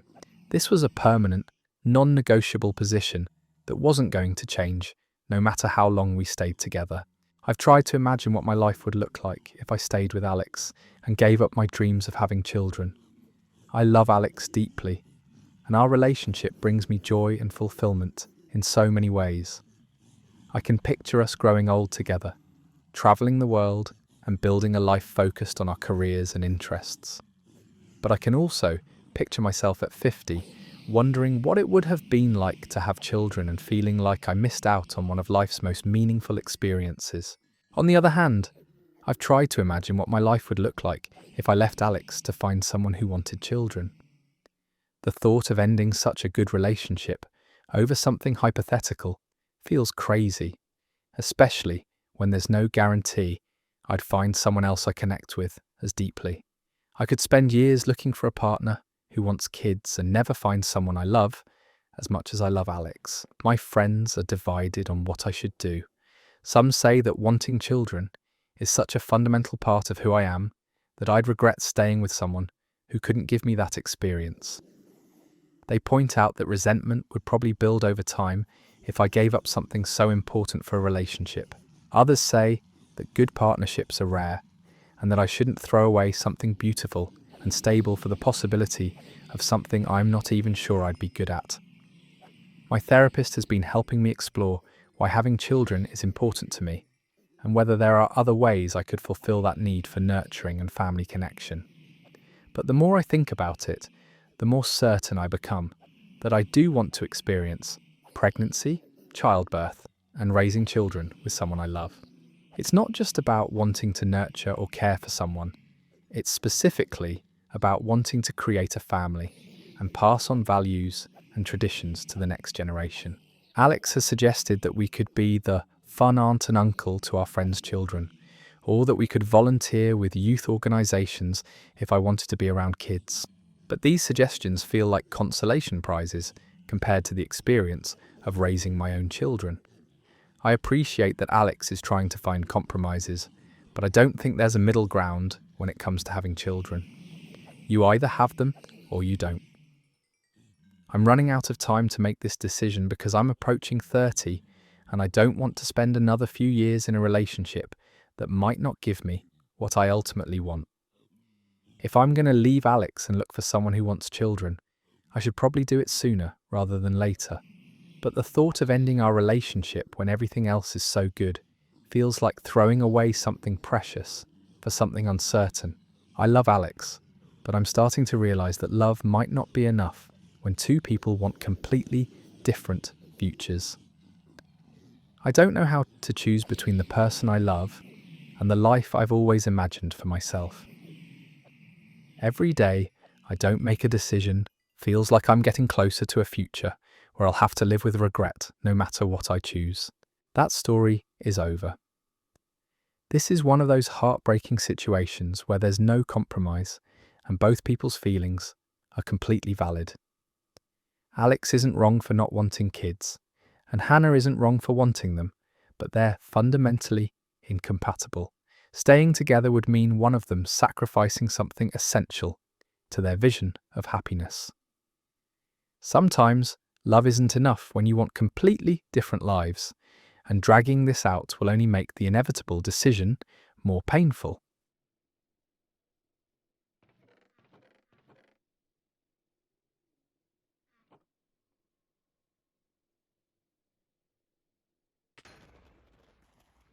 Let's go to the next story, and this one hits right at the heart of relationship milestones.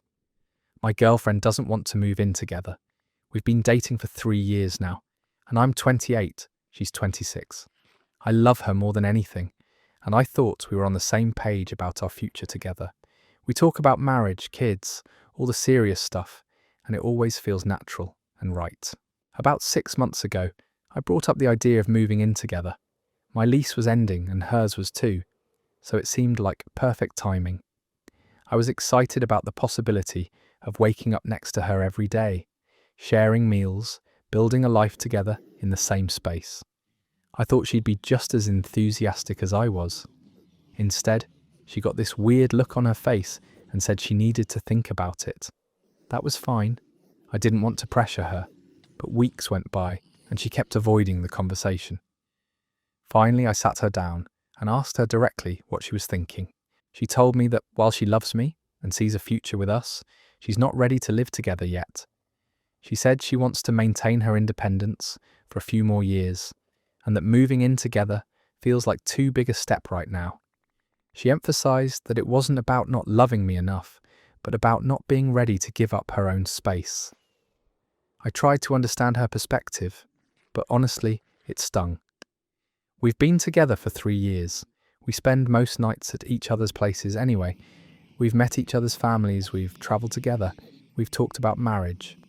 Moving in together felt like the natural next step, not some huge leap. When I pressed her about what specifically was holding her back, she said she valued having her own place to retreat to when she needed space. She said she worried that living together would change our relationship dynamic, and that she wasn't ready for that level of commitment yet. I asked her what timeline she was thinking, and she said maybe in 2 or 3 years she'd feel differently. 2 or 3 years feels like an eternity when you're already feeling ready to take that step. It makes me question whether we're really as serious about each other as I thought. My friends think she's just not that into me, and that if she really wanted to build a life with me, she'd want to live with me. Her friends, from what I can gather, are telling her to stick to her guns and not let me pressure her into something she's not ready for. I love her and I don't want to give her an ultimatum or make her feel forced into anything. But I also don't want to spend the next few years feeling like we're stuck in relationship limbo. I feel ready to merge our lives more completely, and it's frustrating that she doesn't feel the same way. We've had several more conversations about it, and she keeps saying the same thing. She loves me, she wants to be with me, but she's not ready to live together. She says she needs more time to feel comfortable with that level of commitment. I'm torn between respecting her timeline and feeling like 3 years should have been enough time to know if you want to live with someone. I don't know if I should wait it out and hope she comes around, or if this is a fundamental incompatibility that we won't be able to work through. That story ends there, and honestly, this is such a tough spot to be in. 3 years is a significant amount of time to be together without taking that next step, and I can understand his frustration. At the same time, everyone moves at their own pace with commitment, and forcing someone into living together before they're ready rarely ends well. The real issue here might be whether they're compatible in terms of relationship progression timelines. Sometimes love isn't enough if you're not on the same page about major life steps. Let's move to our next story, and this one involves some serious financial betrayal. My husband spends all our money on hobbies. I'm Laura, I'm 32, and I've been married to my husband Tom for 5 years. We used to have a good handle on our finances, or at least I thought we did. We both work full-time, we split bills fairly, and we've always been able to cover our expenses with a little left over for savings and fun. About a year ago, Tom got really into golf. At first, I thought it was great that he found a hobby he was passionate about. He'd been feeling stressed at work, and I figured having an outlet would be good for him. He started playing on weekends, and he seemed happier and more relaxed. But then the expenses started adding up. First, it was a new set of clubs that cost $800. He said it was a one-time investment that would last for years. Then it was golf lessons at $60 per session, twice a week. Then it was membership fees at the country club, golf shoes, golf clothes, a golf bag, and on and on. I started noticing that our joint checking account was getting lower than usual, but when I asked Tom about it, he said everything was fine and that we were just spending a little more than usual. He promised he'd cut back on the golf expenses. Instead, the spending got worse. I found receipts for premium golf balls, more lessons with a different instructor, tournament entry fees, and weekend golf trips with his buddies. When I confronted him about it, he got defensive and said he deserved to have a hobby that made him happy. The breaking point came last month when our mortgage payment bounced. I was mortified and confused because I thought we had plenty of money in our account. When I logged into our banking app, I discovered that Tom had been using our joint account like his personal golf fund. In the past 3 months alone, he'd spent over $3,000 on golf-related expenses. Our savings account was completely drained. We had late fees on our credit cards, our car payment was overdue, and we had barely enough money left to buy groceries. When I confronted him with the bank statements, he broke down and admitted that his golf spending had gotten out of control. He said he kept telling himself he'd pay everything back when he got his next paycheck, but then he'd see some new piece of equipment or another tournament he wanted to enter. He apologized profusely and promised to stop spending money on golf, but the damage was already done. We're now behind on bills, our credit score has taken a hit, and I've lost all trust in his financial judgment. What makes it worse is that he was hiding it from me. If he'd been honest about how much he was spending, we could have worked out a budget or found a compromise. Instead, he let our bills go unpaid while he spent money we didn't have on his hobby. I love my husband, but I feel like I can't trust him anymore. How can we make financial decisions together when he's proven he'll prioritize his hobbies over our basic living expenses? I don't know how to rebuild trust after something like this. We've started going to financial counselling, and Tom has committed to giving me complete access to all our accounts. But I still feel anxious every time I check our bank balance, wondering what I might find. That story is absolutely infuriating because it's not just about money, it's about trust and partnership. Tom wasn't just overspending on golf, he was actively hiding financial decisions that affected both of them. The fact that their mortgage bounced because he was buying golf balls is just mind-boggling. Financial compatibility is crucial in marriage, and when someone proves they'll let bills go unpaid for their hobbies, that's a fundamental breakdown of responsibility. Laura's going to need more than counselling to get past this level of betrayal. Our next story deals with jealousy and trust issues that are absolutely exhausting to deal with.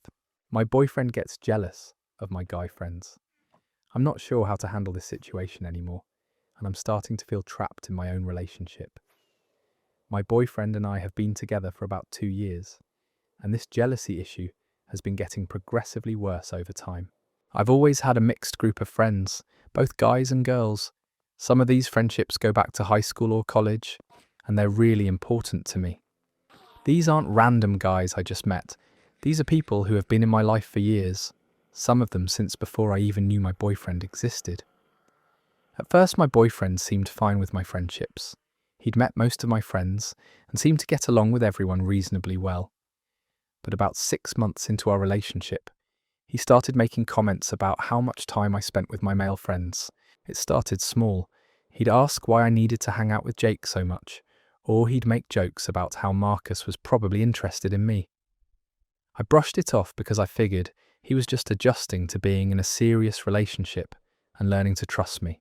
But it kept escalating. Every time I made plans with any of my guy friends, he'd get moody and distant. He'd ask detailed questions about where we were going, who else would be there, what we were planning to do. If I went to grab coffee with a male co-worker, he'd want to see text messages to prove it was just work-related. The worst part is the accusations. He started directly accusing me of cheating or wanting to cheat. Last week I went to a movie with my friend Ryan, someone I've known since freshman year of college. My boyfriend spent the entire evening texting me, asking what we were doing, demanding photos of where I was, and when I got home, he accused me of lying about the movie and said I was probably hooking up with Ryan. I've never given him any reason to doubt my faithfulness. I've never cheated on anyone in my life. I'm completely transparent about my friendships and my plans, but no matter what I do, he finds reasons to be suspicious. He says things like, guys and girls can't just be friends, and those guys are just waiting for their chance with you. He's convinced that every male friend I have is secretly trying to get with me, and that I'm too naive to see it. It's gotten to the point where I feel like I have to choose between my friendships and my relationship. If I hang out with my guy friends, I come home to a fight. If I don't hang out with them, I feel like I'm losing important relationships that have been part of my life for years. I've tried talking to him about it, explaining that these are platonic friendships that mean a lot to me. I've offered to include him more in group activities so he can see for himself that there's nothing romantic happening. But he either finds excuses not to come, or he comes and spends the whole time being weird and possessive. My friends have started noticing too. A few of them have asked me why my boyfriend seems so hostile toward them, and I don't know what to say. It's embarrassing to admit that he's jealous of friendships I've had longer than I've known him. I love my boyfriend, but this jealousy is exhausting. I feel like I'm constantly defending myself against accusations that have no basis in reality. I don't want to lose my friendships, but I also don't want to lose my relationship. Wow, this is such a classic case of controlling behaviour disguised as concern. This guy is essentially trying to isolate her from half her social circle based on nothing but his own insecurities. The fact that she's starting to feel like she has to choose between her long-term friendships and her relationship is a huge red flag. Healthy relationships don't require you to abandon important friendships, especially ones that existed long before the romantic relationship. This kind of jealousy usually gets worse over time, not better. Let's move to a story that deals with one of the biggest relationship deal breakers out there. My wife doesn't want children. I'm David and I'm 35 years old. I've been married to my wife Sarah for 4 years, and we've been together for 7 years total. This issue is tearing our marriage apart, and I don't know what to do anymore. When we first started dating, we talked about kids in general terms. I always assumed we'd have children eventually, and I thought she felt the same way. We'd see cute kids at restaurants or parks, and she'd smile and make positive comments. We'd talk about hypothetical future scenarios that included children, and she never corrected me or said she didn't want them. About 2 years ago, I brought up the idea of starting to try for a baby. We were financially stable, we owned a house, we had good jobs, and I felt ready to become a father. I'd always dreamed of having kids, teaching them things, watching them grow up, being the kind of dad I'd always wanted to be. When I brought it up, Sarah got quiet and said she needed to think about it. I figured she wanted to make sure the timing was right, so I didn't push.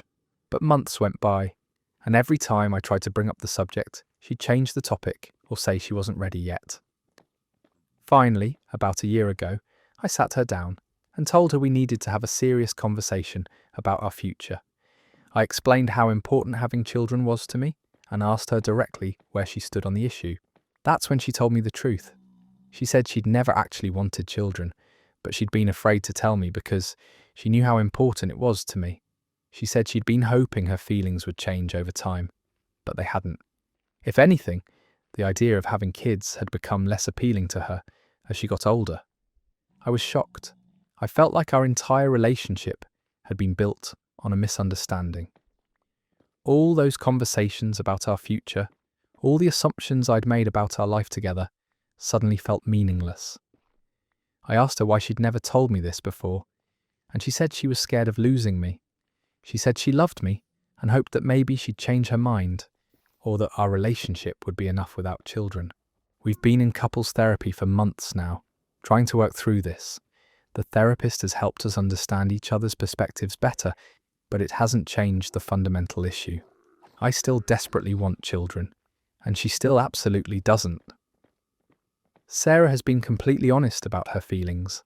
She says the idea of pregnancy terrifies her, that she doesn't have maternal instincts, and that she can't imagine giving up her freedom and independence to raise a child. She says she's happy with our life as it is and doesn't want to change it. I understand her position, but I can't just turn off my desire to be a father. It's not something I can compromise on or forget about. I've wanted to be a dad since I was young, and I feel like that dream is slipping away. We've talked about adoption, but Sarah says it's not about the pregnancy. It's about not wanting to be responsible for raising a child at all. We've talked about me being the primary caregiver, but she says that wouldn't be fair to the child or to her. I love my wife more than anything, but I'm starting to resent her for not being honest about this from the beginning. If I'd known she didn't want children, I would have had to make a different choice about our relationship early on. Now I feel trapped. Do I give up my dream of being a father to stay with the woman I love? Do I end my marriage to find someone who wants children, even though I can't imagine loving anyone else the way I love Sarah? Our families keep asking when we're going to have kids, and it's becoming increasingly difficult to handle those conversations. My parents are excited about becoming grandparents, and I don't know how to tell them it might never happen. This story ends right here, and honestly, this is one of the most heartbreaking situations couples can face. Both David and Sarah are being completely reasonable within their own perspectives, but they want fundamentally incompatible things. You can't compromise on having children. You either have them or you don't. Sarah should have been honest earlier, but I understand why she held on to hope that her feelings might change. This is exactly why these conversations need to happen early in serious relationships, because by the time you're married, the stakes are so much higher. Let's move to another story that shows how household responsibilities can become a major source of relationship tension. My boyfriend never helps around the house. I work 40 hours a week at my marketing job, just like my boyfriend does at his office. We both get home around the same time, we're both equally tired, and we both live in the same apartment that gets equally messy from both of us. But somehow, I'm the only one who ever cleans anything. It started small, and I didn't think much of it at first. I'd do the dishes after dinner while he watched TV. I'd throw in a load of laundry on the weekends while he played video games. I'd vacuum and dust while he hung out with friends. I told myself it wasn't a big deal because I didn't mind cleaning, and it seemed easier to just do it myself than to ask him to help. But over the past year, it's gotten completely out of hand. I do all the grocery shopping, all the meal planning, all the cooking, all the dishes, all the laundry, all the bathroom cleaning, all the vacuuming, all the dusting, all the organising. He literally doesn't lift a finger to maintain our living space. Last weekend was the breaking point. I spent my entire Saturday cleaning our apartment from top to bottom. I scrubbed the bathroom, mopped the floors, organised our closets, cleaned out the refrigerator, did 3 loads of laundry, and restocked our pantry. It took me 8 hours. Meanwhile, my boyfriend spent the day on the couch playing video games and ordering food delivery. When I finally finished cleaning, he looked around and said, "Wow, the place looks great," like he was some kind of guest commenting on someone else's work. I snapped and asked him why he never helps with any of the housework. His response was that he doesn't really notice when things are dirty, so it doesn't bother him as much as it bothers me. He said since I care more about having a clean house, it makes sense that I'd be the one to clean it. I explained that this wasn't about caring more or less about cleanliness. This was about both of us being responsible for the space we share. I told him that his mess contributes to the overall messiness just as much as mine does, so he should contribute to cleaning it up just as much as I do. He said he'd try to help more, but nothing has changed. If anything, he's gotten more oblivious. He'll leave dirty dishes on the coffee table for days. He'll use the last of something and not add it to the grocery list. He'll drop his clothes on the floor and leave them there until I pick them up. When I bring it up, he gets defensive and says I'm nagging him. He says he's not used to keeping things as clean as I like them, and that I should just tell him what needs to be done, instead of expecting him to figure it out on his own. But I don't want to be his manager. I don't want to have to assign him chores like he's a child. I want him to look around our shared living space and take initiative to maintain it without me having to direct his every move. I've tried making chore charts, but he ignores them. I've tried doing less cleaning to see if he'll pick up the slack, but he just seems perfectly content living in mess. I've tried talking to him about how this makes me feel, but he doesn't seem to understand why it's such a big deal to me. I love him, but I'm starting to feel like his mother instead of his girlfriend. I'm exhausted from working full-time and then coming home to a second job of maintaining our entire household by myself. That story ends there. This is such a frustrating situation because it's not really about cleaning, it's about respect and partnership. When one person consistently refuses to contribute to shared responsibilities, they're essentially saying their time is more valuable than their partner's time. The excuse of not noticing mess is just weaponized incompetence, and expecting your partner to manage you like an employee is incredibly unfair. This kind of imbalance breeds resentment that can poison an entire relationship. Here's our next story, and this one involves digital infidelity that's becoming more common in our connected world. My girlfriend flirts with other guys online. I'm Sarah, and I've been with my boyfriend Marcus for 2 years. I thought we had a solid relationship built on trust and communication, but something I discovered last week has completely shattered my confidence in us. Marcus has always been active on social media. He's got Instagram, Snapchat, Discord, all the usual apps. I never thought anything of it because I use social media too, and we've always been pretty open about our online activities. We follow each other on everything, and occasionally like or comment on each other's posts. Last Tuesday, Marcus left his phone on the kitchen counter while he went to take a shower. I wasn't trying to snoop, but a notification popped up from Snapchat with a preview that made my stomach drop. It was from a girl named Ashley, and the preview showed what looked like the beginning of a flirty message. I know I probably shouldn't have, but I opened his phone and looked at the conversation. What I found was months of flirtatious messages between Marcus and this girl Ashley. They were sending each other selfies, making suggestive comments, and having the kind of conversations that definitely crossed the line from friendly to inappropriate. But Ashley wasn't the only one. As I scrolled through his messages, I found similar conversations with at least 5 other girls.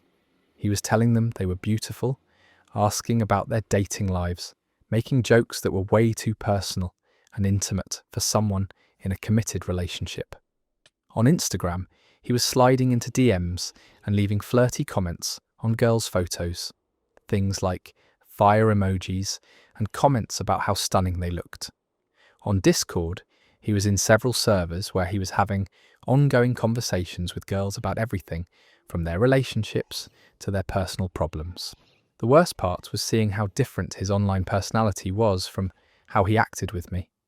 Online, he was charming, attentive, funny, and constantly complimenting these other women. In person with me, he was often distracted, rarely complimented me, and seemed to take our relationship for granted. When he got out of the shower, I confronted him with his phone in my hands. At first, he tried to downplay it and said it was just harmless flirting that didn't mean anything. He said he would never actually cheat on me, and that talking to other girls online was just entertainment. I explained that this felt like cheating to me. He was forming emotional connections with other women, giving them attention and validation that should have been directed toward our relationship. He was investing time and energy into flirting with strangers instead of nurturing what we had together. Marcus got defensive and said I was overreacting. He said guys flirt online all the time and it doesn't mean anything. He said I was being insecure and controlling by trying to police his social media interactions. I asked him how he would feel if I was sending flirty messages to random guys and telling them how attractive they were. He admitted he wouldn't like it, but said that was different because girls get more attention online than guys do. We've had several fights about it since then, and I still don't feel like he understands why this hurts me so much. He says he's stopped talking to those girls, but I don't know if I believe him. How can I trust him when he's proven he's capable of maintaining secret flirtatious relationships behind my back? I keep thinking about all those months when he was texting other girls while sitting right next to me on the couch. All those times he was on his phone during our dates, probably chatting with Ashley or one of the others. It makes me feel stupid and naive for not noticing sooner. The story ends right there, and honestly, this hits on something so many couples are dealing with in the social media age. Marcus is absolutely wrong when he says this kind of online flirting is harmless, especially when it's happening consistently with multiple people over months.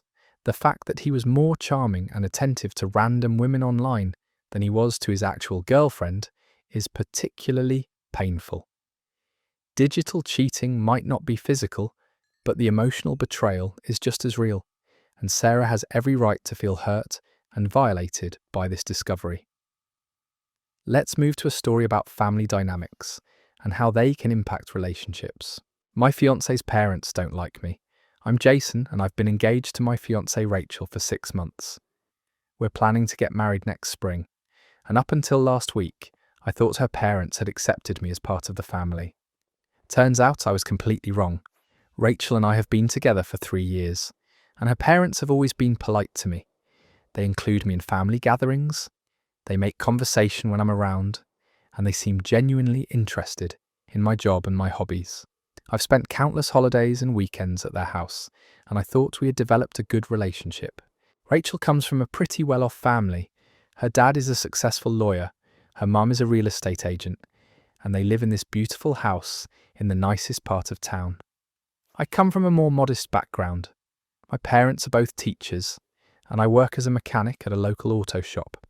I make decent money, and I'm good at what I do, but I'm definitely not on the same socio-economic level as Rachel's family. Last weekend, we were all at Rachel's parents' house for a family barbecue. After dinner, I went inside to use the bathroom, and as I was walking back toward the patio, I heard Rachel's parents talking in the kitchen. They didn't know I was there, and what I heard absolutely crushed me. Rachel's mum was saying that she didn't understand what Rachel saw in me. She said I was a nice enough guy, but that Rachel could do so much better. She said she was worried that Rachel was settling and that she'd regret marrying someone who couldn't provide the kind of lifestyle she was used to. Rachel's dad agreed and said he thought I was too blue-collar for their family. He said he'd hoped Rachel would end up with someone more educated, maybe a doctor or a lawyer or someone in business. He said he was embarrassed to tell his friends and colleagues that his daughter was marrying a mechanic. Then Rachel's mum said something that really hurt. She said she was hoping Rachel would come to her senses before the wedding and realise that I wasn't good enough for her. She said they'd raised Rachel to have high standards, and she couldn't understand why Rachel was lowering them for me. I stood there frozen, listening to them tear me apart, while their daughter was outside setting up dessert for everyone. These people who had been welcoming me into their home for 3 years actually thought I was beneath their family the entire time.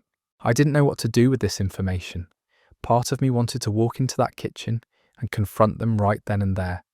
Part of me wanted to leave immediately and never come back. Instead, I quietly went back outside and tried to act normal for the rest of the evening.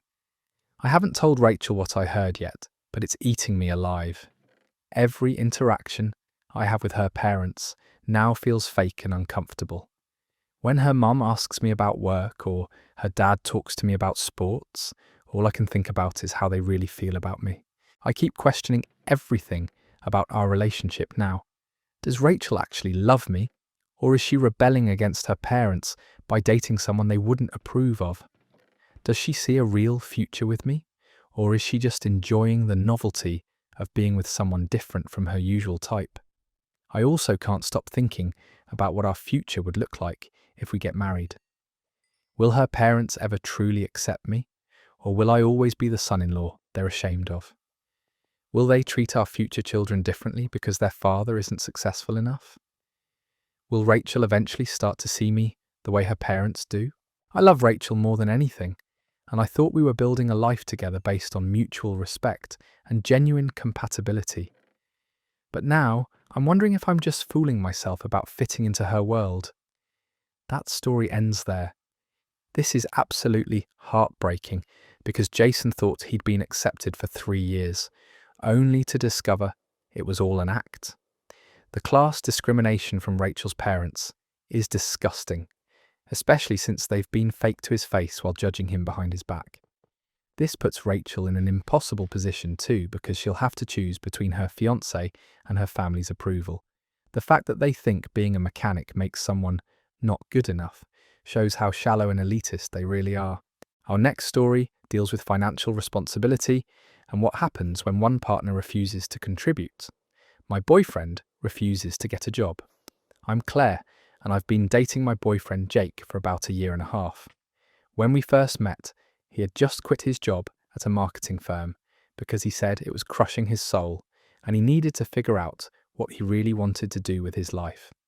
I admired his courage to leave a situation that was making him miserable, and I supported his decision to take some time to explore his options. That was 18 months ago, and Jake still doesn't have a job. At first, he was actively looking for work and going on interviews. He said he wanted to find something that aligned with his values and gave him a sense of purpose, not just a paycheck. I thought that was admirable, even if it meant he'd be unemployed for a few months while he found the right opportunity. But as time went on, Jake's job search became less and less active. He started sleeping in later, spending more time playing video games, and talking vaguely about starting his own business, without ever taking concrete steps toward making it happen. When I'd ask about his job search, he'd say he was working on some things or that he was waiting to hear back from people. Meanwhile, I've been paying for everything. I cover rent, groceries, utilities, gas, entertainment, everything. Jake occasionally talks about paying me back when he gets on his feet, but he never seems to actually be working toward getting on his feet. I make decent money as a nurse, but supporting 2 people on 1 income is stressful. I've had to dip into my savings multiple times to cover our expenses, and I've had to turn down social activities with friends because I can't afford to go out as much as I used to. The worst part is that Jake doesn't seem to appreciate the financial strain he's putting on me. He'll suggest expensive restaurants for dinner or talk about trips he wants to take, seemingly oblivious to the fact that I'm the one who would have to pay for everything. When I bring up the job situation, Jake gets defensive and says I don't understand the pressure he's under. He says he doesn't want to just take any job because he's afraid of getting stuck in Another soul-crushing situation. He talks about wanting to start a podcast or become a freelance consultant, but he never actually does anything to make these ideas reality. I've suggested that he could get a temporary job while he figures out his long-term career goals, but he says that would be giving up on his dreams. He acts like working at a coffee shop or a retail store while he builds his business would be beneath him. Last month, I told Jake that I needed him to contribute financially to our relationship, even if it wasn't his dream job. I explained that I couldn't continue supporting both of us indefinitely and that it wasn't fair for me to carry the entire financial burden of our relationship. Jake said he understood and promised he'd start looking for work more seriously. But it's been a month and nothing has changed. He still sleeps until noon, still spends his days playing video games or scrolling through social media, still talks about his big plans without taking any action. I feel like I'm dating a teenager instead of a grown man. I love Jake, but I'm starting to resent him for his complete lack of responsibility and initiative. I'm tired of feeling like his mother instead of his girlfriend. My friends and family keep asking me why I'm staying with someone who won't even try to support himself, let alone contribute to our relationship. I keep hoping he'll change, but I'm starting to realize that he's comfortable with this arrangement and has no real motivation to change as long as I'm willing to support him. That story is over, and wow, Jake has basically found himself a sugar mama and is perfectly content to coast on Claire's hard work indefinitely. 18 months of unemployment while your partner pays for everything isn't taking time to find yourself. It's straight up freeloading. The fact that he thinks retail work is beneath him while he's literally living off someone else's income is beyond entitled. Claire is enabling this behaviour by continuing to support him, and Jake has zero incentive to change as long as she keeps paying the bills. Here's a story about career ambition and how it can create conflict in relationships. My husband doesn't support my career. I got the promotion I've been working toward for 3 years last month. I'm going to be managing a team of 12 people. I'll be making 30% more money, and I'll finally be doing the kind of strategic work I went to business school for. I was over the moon when my boss offered me the position. When I came home to tell my husband the good news, his reaction wasn't what I expected. Instead of celebrating with me, he immediately started asking questions about the time commitment and travel requirements. When I explained that the new role would probably mean some longer hours and occasional business trips, his whole demeanour changed. He said he was concerned about how the promotion would affect our family life. We have 2 kids, ages 6 and 9, and he said he was worried about me being away from home more often. He asked who would handle school pickups and help with homework if I was working late or travelling for business. I pointed out that we already have a pretty good system worked out. Our kids are in after-school care, we both share pickup duties depending on our schedules, and we split homework help. I also mentioned that the extra income from my promotion would give us more flexibility to hire help when we need it. But my husband kept pushing back. He said he thought I was already working too much and that taking on more responsibility would make me even more stressed and unavailable.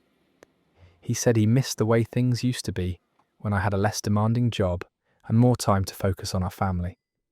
Then he said something that really hurt. He told me he didn't think I needed to keep climbing the corporate ladder because he makes enough money to support our family comfortably. He said maybe it was time for me to prioritise being a wife and mother over advancing my career. I was shocked. I've been working in this field for 10 years, I have an MBA, and I've been steadily building my career since before we even met. He's always known that my work was important to me and that I had ambitious professional goals. I never thought he saw my career as optional or secondary to his.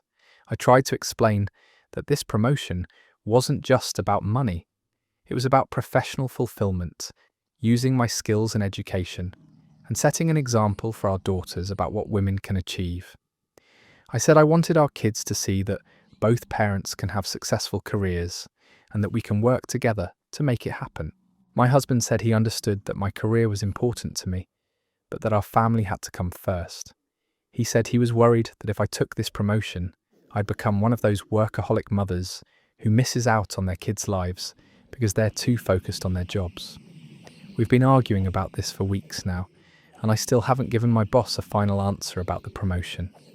My husband isn't directly forbidding me from taking it, but he's making it clear that he disapproves and that he thinks it's a bad decision for our family. I feel trapped between the career opportunity I've worked so hard for and my husband's expectation that I should prioritise family over professional advancement. I don't understand why we can't figure out a way to make both work, especially since this promotion would benefit our entire family financially. The worst part is feeling like my husband doesn't respect my ambitions or understand why my career matters to me. After 10 years of supporting his professional goals and never questioning his work commitments, I expected him to be excited about my success instead of treating it like a threat to our family. That story ends right there. This is such a classic example of how some partners are supportive until success becomes real and threatens the status quo. Her husband is essentially asking her to cap her career potential because it might require him to step up more at home. The fact that he thinks her career is optional because he makes enough money completely dismisses her professional identity and personal fulfillment. It's telling that he's worried about her becoming a workaholic mother, but probably never questioned whether he might be a workaholic father. Let's dive into our next story, and this one touches on something that can slowly poison a relationship over time. My girlfriend keeps bringing up my past mistakes. I'm honestly at my breaking point with this pattern, and I don't know how to fix it anymore. Every time we have any kind of disagreement or argument, my girlfriend brings up things I did wrong months, or even years ago. We've been together for about 2.5 years, and I'll admit that I've made some mistakes during our relationship. Early on, I forgot her birthday because I was swamped with a work project. I felt terrible about it and apologised profusely. I made it up to her the next weekend with a special dinner and gifts. She said she forgave me, and I thought we moved past it. Another time, about a year ago, I went out with my friends and stayed out way later than I said I would. I lost track of time and forgot to text her updates. She was worried and upset when I finally got home at 2 a.m. I apologised, acknowledged that I should have communicated better, and promised to be more considerate about keeping her informed when I'm out. There have been other smaller incidents too. Times when I was thoughtless or inconsiderate. Times when I said something that hurt her feelings. Times when I prioritised other things over our relationship. Each time I apologised, we talked through it, and I thought we resolved the issue. But apparently, nothing is ever actually resolved. Every single argument we have, no matter what it starts about, eventually turns into a recap of every mistake I've ever made. If we disagree about where to go for dinner, suddenly she's bringing up the time I forgot her birthday. If I'm running late to meet her, she starts talking about that night I stayed out too late with my friends. Last week we got into an argument because I accidentally double-booked myself and had to cancel our movie plans to attend a work event that I'd forgotten about. It was a genuine mistake, and I apologised and offered to reschedule for the next night. But instead of just dealing with that immediate issue, she launched into this speech about how I never prioritise her and how this was just like all the other times I'd let her down. She listed off incident after incident, going back to the very beginning of our relationship. She brought up the birthday thing, the late night out, times I'd been distracted by my phone when we were together, times I'd made plans without checking with her first. It was like she had this mental catalogue of every single thing I'd ever done wrong, and she was determined to remind me of all of it. I tried to point out that I'd apologised for all of these things when they happened, and that I'd made efforts to change my behaviour. But she said that my apologies didn't matter if I kept making similar mistakes. She said the pattern of behaviour was more important than individual apologies. The thing is, I have tried to learn from my mistakes. I'm much better about communicating when I'm out with friends. I put reminders in my phone for important dates. I try to be more present when we're spending time together. I'm not perfect, but I feel like I've grown a lot as a partner over the past 2 years. But it doesn't seem to matter to her. Every new mistake I make gets added to the permanent record, and every old mistake gets brought up again and again. I feel like I'm being held accountable for things I've already apologized for and tried to fix. It's gotten to the point where I'm afraid to disagree with her about anything because I know it's going to turn into a rehashing of my entire relationship history. I feel like I'm walking on eggshells, terrified of making any mistake because I know it'll be ammunition for future arguments. When I told her that I felt like she wasn't letting me move past my mistakes, she said that I was trying to avoid accountability. She said that if I really cared about changing, I wouldn't keep making similar errors. She said that bringing up the past was the only way to make me understand the impact of my actions. I don't know how to break this cycle. I feel like I'm being punished indefinitely for mistakes I made when I was still learning how to be a good partner. I want to grow and improve, but I also need to feel like there's a path to redemption, not just eternal judgment. That story ends right there. This is emotional scorekeeping at its worst, and it's incredibly toxic for any relationship. When someone refuses to let go of past mistakes and weaponizes them in every future argument, they're essentially saying that growth and change are impossible. This creates a dynamic where one person can never escape their past, no matter how much they've improved. Healthy relationships require the ability to forgive, move forward, and judge current behaviour on its own merit, not as part of some permanent record of failures. Our next story deals with a major change that can completely alter relationship dynamics. My wife wants separate bedrooms. I never saw this coming, and I'm still trying to process what it means for our marriage. My wife and I have been married for 8 years, and we've always shared a bed. Sure, we've had the occasional night where one of us sleeps on the couch because someone's snoring or sick, but our bedroom has always been our shared space. Last month, completely out of nowhere, my wife suggested that we start sleeping in separate bedrooms. She said she'd been thinking about it for a while and thought it might improve both of our sleep quality and overall relationship satisfaction. I was completely blindsided by this suggestion. I asked her what was wrong with our current sleeping arrangement, and she said nothing was specifically wrong, but that she thought we might both sleep better apart. She said I sometimes snore, and she's a light sleeper, and that she often wakes up when I get up early for work. She also said that having separate bedrooms would give us both more personal space and independence. She said we could decorate our rooms however we wanted, keep our own schedules without disturbing each other, and that it might even make our time together more special because it would be more intentional. I tried to understand her reasoning, but honestly, it felt like a rejection. Sharing a bed with my wife has always been one of my favourite parts of being married. I love falling asleep next to her, waking up together, having those quiet conversations in bed before we get up in the morning. The idea of sleeping alone every night feels lonely and disconnected. When I expressed these concerns, she said I was being too sentimental and that separate bedrooms didn't mean we loved each other any less. She said plenty of happy couples sleep apart, and that prioritizing good sleep could actually strengthen our relationship by making us both more rested and less irritable. She'd clearly done her research and had statistics about how couples who sleep separately often report better sleep quality and less relationship conflict. She said we could still be intimate whenever we wanted, and that we could even have sleepovers in each other's rooms sometimes. But I couldn't shake the feeling that this was the beginning of the end for our marriage. In my mind, separate bedrooms meant we were becoming roommates instead of spouses. I worried that it would create emotional distance and make us feel more like friends living together than husband and wife. I asked her if there were other issues in our marriage that were making her want more space from me. She insisted that this wasn't about relationship problems, but purely about sleep and personal space.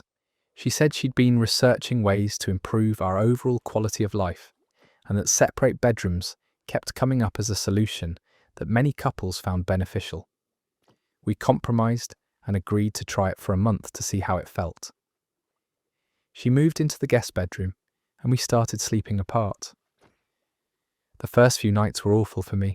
I felt lonely and disconnected, and I had trouble falling asleep without her there. But I have to admit, after a few weeks, I did start sleeping better. I wasn't waking up when she moved around in the night, and I could read or watch TV in bed without worrying about disturbing her. I also stopped feeling guilty about my early morning alarm. However, the emotional distance I was worried about did start to develop. We were spending less time talking before bed and in the morning. Our spontaneous, intimate moments became much less frequent because we had to be more intentional about when and where we were together. The month trial period ended last week, and she wants to make the separate bedroom arrangement permanent. She says she's been sleeping better than she has in years and feels more rested and happy during the day. She says our relationship feels more balanced because we're both getting the space we need. I'm torn because I can see the practical benefits, but I miss the intimacy of sharing a bed with my wife. I feel like we're sacrificing an important part of our emotional connection for the sake of better sleep, and I'm not sure that trade-off is worth it. That story ends there. This is such a delicate situation because both perspectives are completely valid. Better sleep can absolutely improve a relationship, and lots of happy couples do sleep separately for practical reasons. But the emotional intimacy of sharing a bed is also really important for many people, and losing that connection can feel like a fundamental change in the relationship. The key is whether both partners genuinely feel good about the arrangement, or if one person is just going along with it to keep the peace. Let's move to a story about body image and how criticism from a partner can be devastating. My boyfriend criticizes my weight. I used to feel confident about my body, but my boyfriend's constant comments have completely destroyed my self-esteem. We've been together for about a year and a half, and his criticism about my appearance has gotten progressively worse over time. When we first started dating, he would compliment how I looked and seemed attracted to me. I'm not model thin, but I've always been comfortable with my body. I eat reasonably well, I stay active, and I felt good about myself before this relationship. The comments started subtly. He'd make jokes about me having seconds at dinner, or he'd suggest we go for a walk after eating because it would be good for us. He'd comment on other women's bodies in a way that made it clear he preferred thinner figures. Over time, the comments became more direct and hurtful. He started telling me that I'd be even more beautiful if I lost some weight. He'd pat my stomach or grab my thighs and make comments about how I could work on those areas. He started buying me workout clothes for gifts and signing us up for gym memberships. When I tried to tell him that his comments were hurting my feelings, he said he was just trying to help me be my best self. He said he loved me and wanted me to be healthy and confident. He said that as my boyfriend, it was his job to be honest with me about things other people might be too polite to mention. The criticism has extended beyond just weight. He comments on my clothes, saying certain outfits are unflattering or make me look bigger than I am. He suggests different hairstyles or makeup looks that he thinks would be more flattering. He's basically appointed himself as my personal style consultant, except his advice always seems to focus on minimizing or changing things about my natural appearance. Last month, he suggested I try a specific diet plan that his co-worker's girlfriend had used successfully. When I said I wasn't interested in dieting, he said he was disappointed that I wasn't willing to put effort into improving myself. He said he was concerned that I was letting myself go and that it reflected poorly on both of us. The worst part is how his comments have affected my self-perception. I used to look in the mirror and feel generally positive about what I saw. Now I scrutinize every inch of my body, looking for the flaws he's pointed out. I've started avoiding certain clothes that I used to love because I can hear his voice in my head criticizing how they look. I've become self-conscious about eating in front of him. I'll skip meals or eat very little when we're together because I don't want to give him more ammunition for criticism. I've started declining social invitations because I feel uncomfortable with how I look, and I'm worried he'll make comments about my appearance in front of other people. When we're intimate, I find myself trying to hide my body or position myself in ways that minimize the areas he's criticized. I used to feel sexy and confident with him, but now I feel like I'm being evaluated and judged every time he looks at me.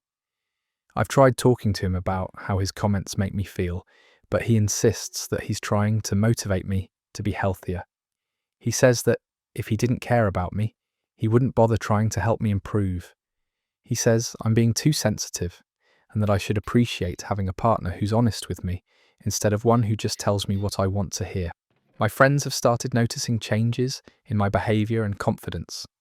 A few of them have asked if everything is okay because I seem less happy and more anxious than I used to be. I'm embarrassed to tell them what's happening because I don't want them to think badly of my boyfriend or judge me for staying with someone who treats me this way. I love him, but I'm starting to realise that his constant criticism is damaging my mental health and self-esteem. I don't know if this is something we can work through or if this is just who he is as a partner. That story ends there. This is emotional abuse disguised as concern, plain and simple. A loving partner doesn't systematically tear down their significant other's self-esteem under the guise of helping them improve. The fact that she's gone from confident to constantly hiding her body shows just how damaging this psychological manipulation has been. Real love accepts and celebrates your partner as they are, not as a project to be fixed. Here's our next story about friendship boundaries in relationships. My girlfriend doesn't like my friends. This has become a major source of tension in our relationship, and I'm not sure how to handle it anymore. I've been with my girlfriend for about 10 months, and she's made it increasingly clear that she has serious problems with my friend group. I have a close-knit group of 4 guys that I've been friends with since college. We're all in our late 20s now, and we try to hang out at least once a week, usually on Friday nights. We'll play video games, watch sports, go to bars, just the typical stuff guys do when they hang out together. My girlfriend has met my friends several times, and she's always polite when she's around them. But when we're alone, she constantly criticizes them and complains about the time I spend with them. She says they're immature and that hanging out with them is holding me back from growing up. She has specific complaints about each of them. She says Mike drinks too much and is a bad influence on me. She says Josh is irresponsible because he's still renting an apartment instead of buying a house. She says Alex tells too many crude jokes and that his sense of humour is offensive. She says Ryan is lazy because he plays video games in his free time instead of pursuing more productive hobbies. According to her, all of my friends are stuck in some kind of extended adolescence, and by association so am I. She says that spending time with them prevents me from developing more mature interests and relationships. She suggested that I should start making friends with couples our age, or people who are more career-focused and ambitious. The criticism has escalated to the point where she gets visibly upset when I make plans with my friends. She'll ask why I need to see them so often, and then suggest alternative activities that we could do together instead. She's even started scheduling things for us on Friday nights specifically to prevent me from hanging out with them. Last month, she directly asked me to stop seeing them so frequently. She said that once a month would be more appropriate for someone in a serious relationship, and that weekly hangouts were excessive. She told me that if I really loved her and was committed to our future together, I'd be willing to prioritise our relationship over my friendships. When I tried to explain that these guys have been my friends for almost a decade and that they're important to me, she said that was exactly the problem. According to her, I was more loyal to them than I was to her, and I cared more about their approval than hers. She started making me feel guilty about every plan I make with them. If I tell her I'm going to hang out with the guys on Friday, she'll get quiet and withdrawn. She'll make comments about how I'm choosing them over her, even if we've spent the entire week together and already have plans for the weekend. The worst part is that she started criticising me by comparing me to my friends. If I make a joke she doesn't find funny, she'll say I'm acting like Alex. If I want to stay in and play video games instead of going out, she'll say I'm being like Ryan. She's basically using my friends as examples of everything she doesn't want me to be. My friends have started to notice the tension too. They've asked me why I seem stressed when we hang out, and why I check my phone constantly. A couple of them have even mentioned that it feels like my girlfriend doesn't like them, and they've started inviting me to things less frequently because they don't want to cause problems in my relationship. I feel caught between my girlfriend and my friends, and I don't know how to resolve this conflict.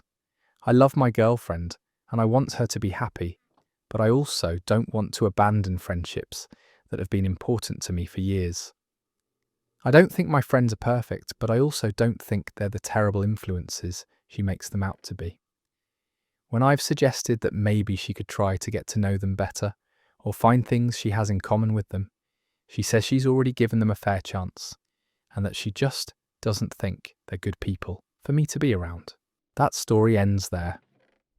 This is classic isolating behaviour that should be setting off major red flags. She's systematically trying to separate him from his support system by criticising his friends and making him feel guilty for maintaining those relationships. Healthy partners might not love all of your friends, but they respect that those friendships matter to you, and they don't try to sabotage them.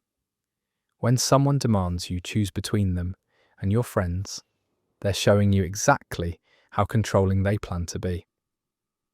Let's move to a story about priorities and feeling like you're competing with your partner's social life. My husband always chooses his friends over me.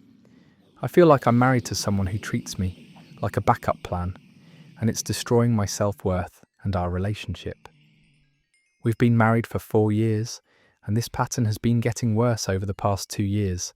My husband has a group of college buddies that he's remained close with, which I think is great in theory. I believe it's important for people to maintain friendships outside of their marriage. But the problem is that these friends always seem to take priority over our relationship and our plans together. We'll make plans for a date night or a quiet evening at home, and inevitably, one of his friends will call with some last-minute invitation. A spontaneous poker game, a random bar crawl, tickets to a game they just got. Whatever it is, my husband immediately abandons our plans to join them. When I express disappointment about our cancelled plans, he tells me that opportunities to hang out with his friends don't come up that often, and that we can do our thing any time. He says I should be more understanding because his friends are important to him, and he doesn't get to see them as much as he'd like. But the truth is, he sees them at least twice a week, sometimes more. Meanwhile, we barely have any uninterrupted time together because he's always available to them whenever they call. I've started to feel like his friends get the best version of him, while I get whatever energy is left over. Skaichi, last weekend was a perfect example. We'd planned to spend Saturday together, just the two of us.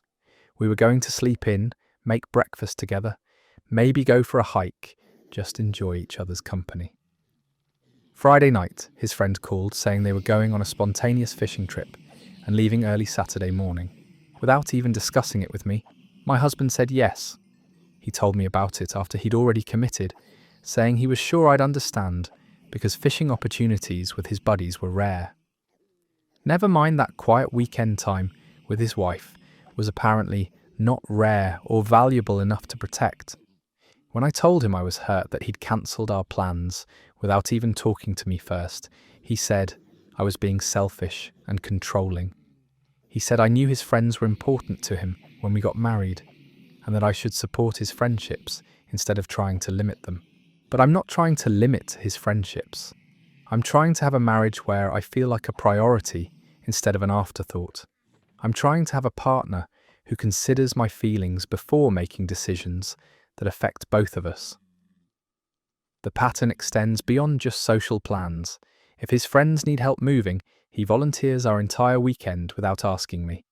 If they want to plan a guy's trip, he books time off work and commits to spending money without discussing it with me first. If they're going through relationship problems, he'll spend hours on the phone with them, even if it's during time we've set aside to be together. I've tried talking to him about finding more balance, but he gets defensive immediately. He says I'm trying to isolate him from his friends and that I'm being clingy and needy. He says that healthy marriages require both partners to maintain their individual identities and relationships. I agree with that in principle, but I don't think that's what's happening here. I think he's using his friendships as an excuse to avoid investing in our marriage. It's easier for him to hang out with his buddies and have fun than it is to do the work of maintaining a strong relationship with me. The worst part is how it makes me feel about myself. I've started to wonder if I'm just not interesting enough or fun enough to compete with his friends for his attention. I've started to question whether he actually enjoys spending time with me, or if he just sees me as an obligation. My friends keep asking me why I put up with feeling like a second choice in my own marriage.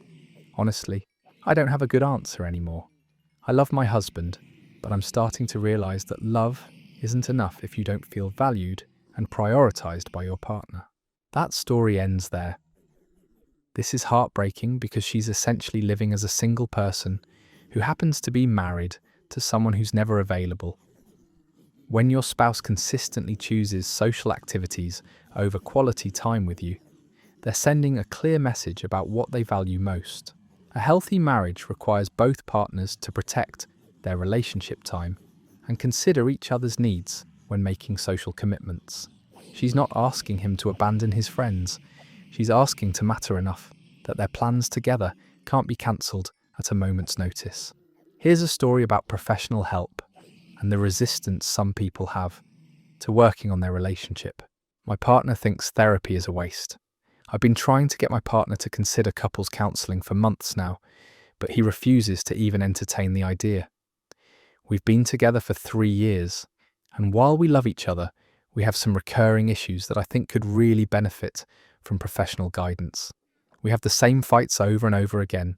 We miscommunicate, we make assumptions about each other's feelings, and we both have patterns of behaviour that seem to trigger negative reactions in each other. I feel like we're stuck in these cycles and I don't know how to break out of them on our own. When I first brought up the idea of couples therapy, my partner immediately shut it down. He said that therapy is for people who can't handle their own problems, and that we should be able to work through our issues without involving strangers. He said that talking to a therapist would be admitting that our relationship was failing. I tried to explain that I see therapy as preventative care, like going to the doctor for a checkup, even when you're not sick. I said that having a neutral third party help us communicate better could strengthen our relationship, not weaken it. I told him that I thought it showed maturity and commitment to invest in professional help for something as important as our relationship, but he wasn't having any of it. He said that therapists don't know anything about our specific situation and that they'd probably just take sides or give us generic advice that we could find in any self-help book.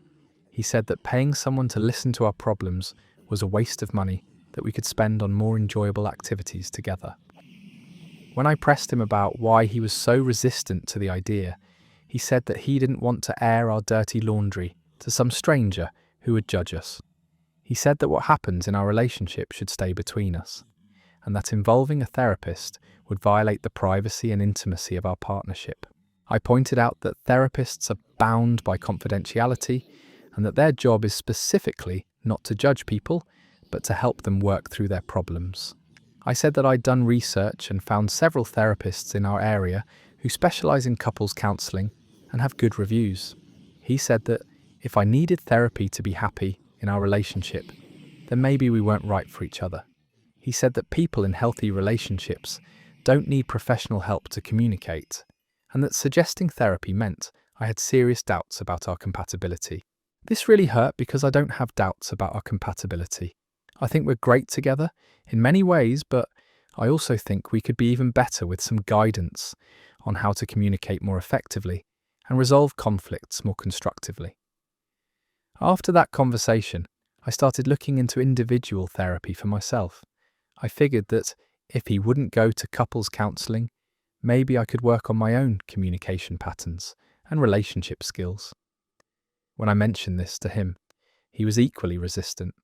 He said that if I went to therapy by myself to talk about our relationship, the therapist would only get my side of the story and would probably encourage me to leave him.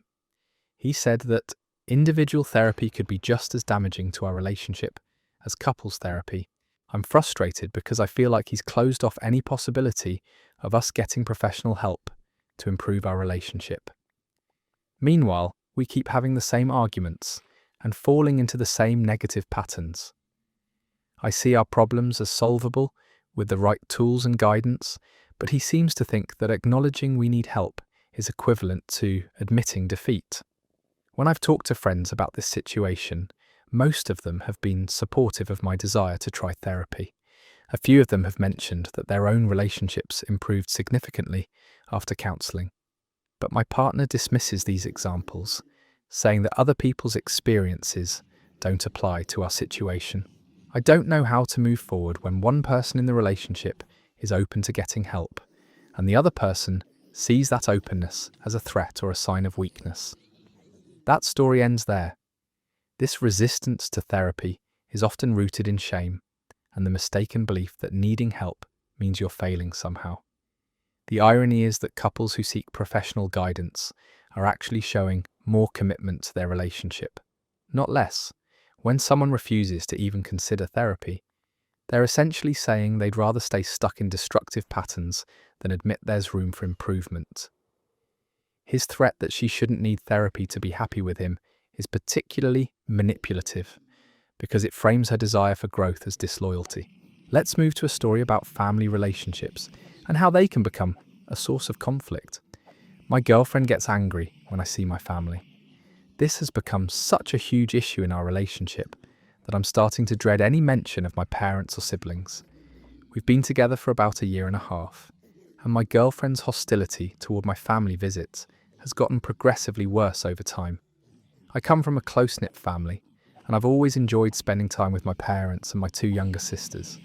Before I started dating my girlfriend, I would visit them about twice a month, usually for Sunday dinner or to help my dad with projects around the house. It was never anything dramatic or time-consuming, just normal family stuff. When my girlfriend and I first started dating, she seemed fine with my family relationships. She'd met my parents a few times and got along with them reasonably well. She'd even joined me for a couple of family dinners and seemed to enjoy herself. But about 6 months into our relationship, she started making comments about how much time I spent with my family. She'd ask why I needed to see them so often and suggest that we could spend that time together instead. She'd make jokes about me being a mama's boy, which stung because I didn't think there was anything wrong with having a good relationship with my parents. The comments escalated into arguments whenever I made plans to visit my family. She'd get moody and withdrawn if I told her I was going to Sunday dinner at my parents' house. She'd ask why my family was more important to me than she was, and why I always chose them over her. I tried to explain that visiting my family twice a month wasn't excessive, and that I wasn't choosing them over her. I offered to include her in family visits more often, but she said she didn't want to spend her weekends sitting around my parents' house, making small talk. Things got worse when my sister went through a difficult breakup and needed extra support. I started visiting more frequently to check on her and help her through a tough time. My girlfriend was furious and accused me of using my sister's problems as an excuse to avoid spending time with her. When I explained that my sister was genuinely struggling and needed family support, my girlfriend said that I wasn't responsible for fixing other people's problems, even if they were related to me. She said that my primary obligation should be to our relationship, not to my family members' drama. The breaking point came last month when my parents invited us both to join them for a weekend trip to a cabin they'd rented. I thought it would be a nice opportunity for my girlfriend to spend more quality time with my family and maybe develop better relationships with them. Instead, she completely lost it. She said she couldn't believe I expected her to spend an entire weekend trapped with my family. She said that the invitation was proof that my parents were trying to interfere in our relationship and that they were probably hoping to break us up by monopolizing my time and attention. When I said I thought she was overreacting, she accused me of always taking my family's side against her. She said that if I really loved her and was serious about our future together, I would set boundaries with my parents and prioritize our relationship over my family obligations. I ended up going to the cabin alone, which created tension with both my girlfriend and my family. My parents were hurt that she didn't come, and they started asking questions about whether everything was okay in our relationship. My girlfriend was angry that I chose the family trip over staying home with her. Since then, she's become even more hostile toward my family. She rolls her eyes when I mention them in conversation. She makes sarcastic comments about my mum's cooking or my dad's hobbies. She started referring to my family visits as running home to mommy and daddy, which is both hurtful and embarrassing. The worst part is that she started giving me ultimatums. She says that if I'm serious about building a future with her, I need to start acting like an independent adult instead of a child who can't make decisions without his parents' approval. She suggested that I should limit family visits to major holidays only, and that I should stop helping my parents with things like house projects or family events. I feel like she's asking me to choose between her and my family, which seems unfair and unrealistic. I don't think there's anything wrong with maintaining close family relationships as an adult, and I don't understand why my girlfriend sees my family as a threat to our relationship. When I've tried to talk to her about finding a compromise, she says that some things aren't negotiable. She says that in serious relationships, your partner comes first, and that if I can't accept that, then maybe we're not compatible. That story ends there. This is another classic isolation tactic, where someone tries to cut their partner off from their support system. There's nothing wrong with wanting to spend time with family twice a month, and the fact that she sees normal family relationships as competition shows how insecure and controlling she is. When someone demands that you choose between them and your family, they're essentially asking you to give up part of your identity to make them feel more secure. Healthy partners encourage good family relationships. They don't try to destroy them. Here's a story about financial secrecy and the devastating impact it can have on trust. My husband hid a secret bank account. I discovered something last week that has completely shattered my trust in my husband, and I don't know how to move forward from here. We've been married for 6 years, and I thought we had a solid foundation of honesty and transparency, especially when it came to our finances. We've always handled money as a team. We have joint checking and savings accounts. We make financial decisions together, and we've never had any major disagreements about spending or saving. I thought I knew everything about our financial situation. Last Tuesday, I was organising our tax documents when I found a bank statement that I didn't recognise. It was addressed to my husband, but it was for an account that I'd never heard of before. The statement showed a balance of over $20,000.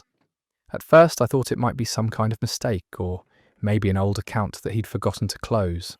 But when I looked more carefully at the statement, I could see that there had been regular deposits going into this account for over 3 years. When my husband came home from work that evening, I asked him about the account. I tried to approach it casually, thinking there might be some innocent explanation. But the look on his face when I showed him the statement told me everything I needed to know.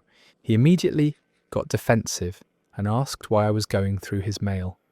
I explained that I was organising our tax documents like I do every year, and that I hadn't been snooping.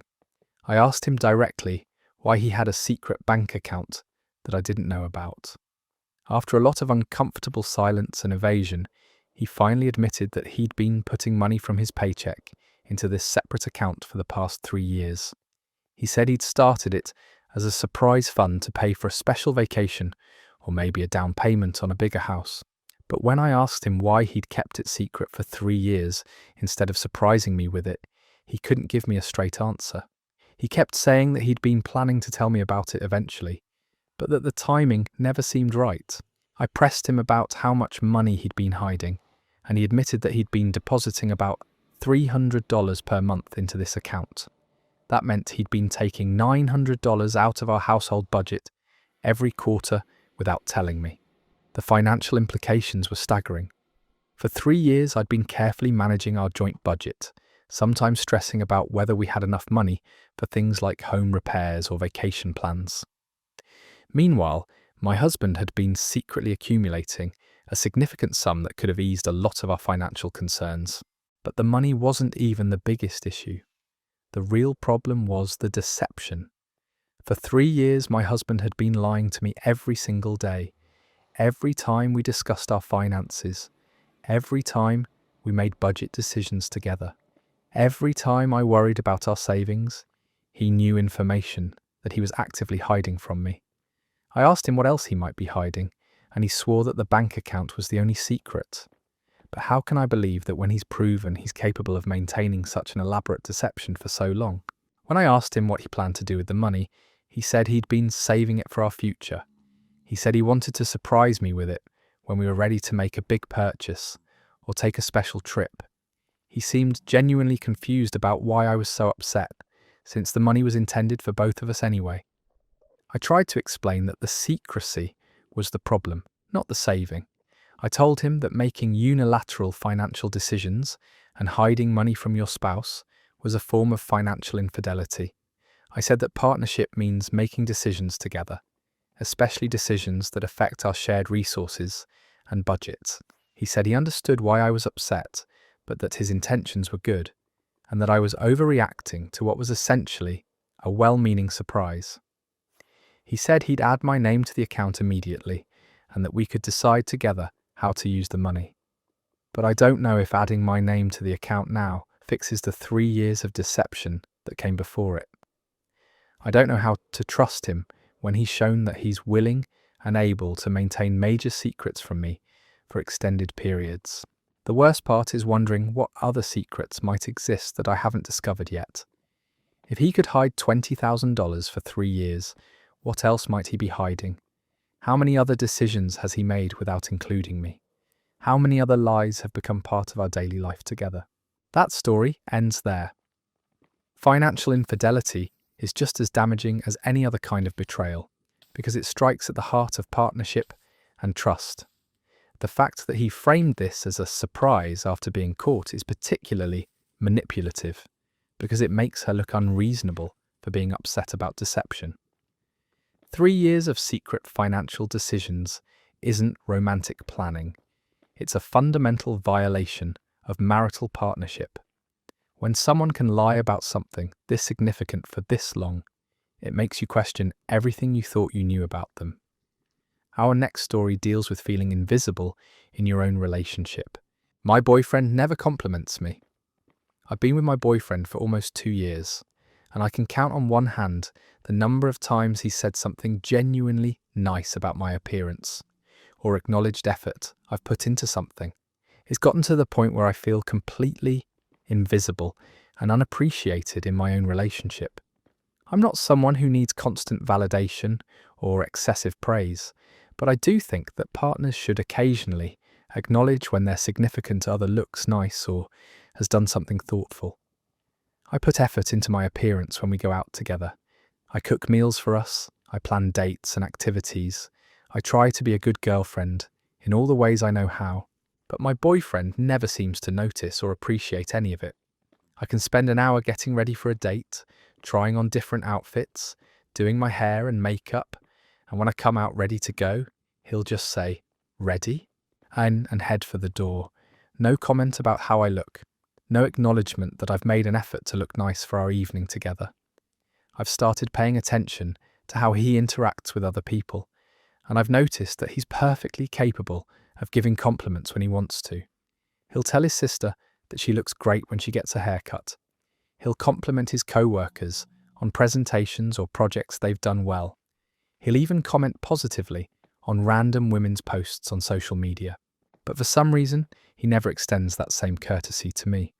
When I bring him his favourite dinner that I've spent time preparing, he'll eat it without comment. When I wear a new dress or try a different hairstyle, he doesn't seem to notice. When I do thoughtful things for him, like surprising him with tickets to something he wanted to see, he'll say thanks but never acknowledges the effort or thought that went into it. Last month, I decided to test this pattern. I got my hair cut and coloured at a salon, which was a pretty dramatic change from my usual look. I was excited about it and felt really confident when I left the salon. When my boyfriend picked me up that evening, I was sure he'd noticed the change. He didn't say a word about my hair. We spent the entire evening together, and he never mentioned that I looked different. The next day, his co-worker saw me and immediately complimented the new hairstyle, saying how great it looked and how much it suited me. My boyfriend was standing right there during this conversation, but still didn't add any comment of his own. When I later asked him privately if he'd noticed my hair, he said of course he had, but that he didn't think it was necessary to comment on it. because every detail mattered. I told him this made me feel unappreciated and invisible, like my efforts to look nice for him didn't matter at all. His response was that he loved me regardless of how I looked, so he didn't feel the need to comment on my appearance all the time.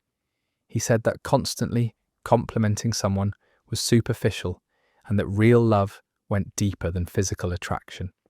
I tried to explain that I wasn't asking for constant compliments, just occasional acknowledgement when I put effort into something or when I did thoughtful things for him.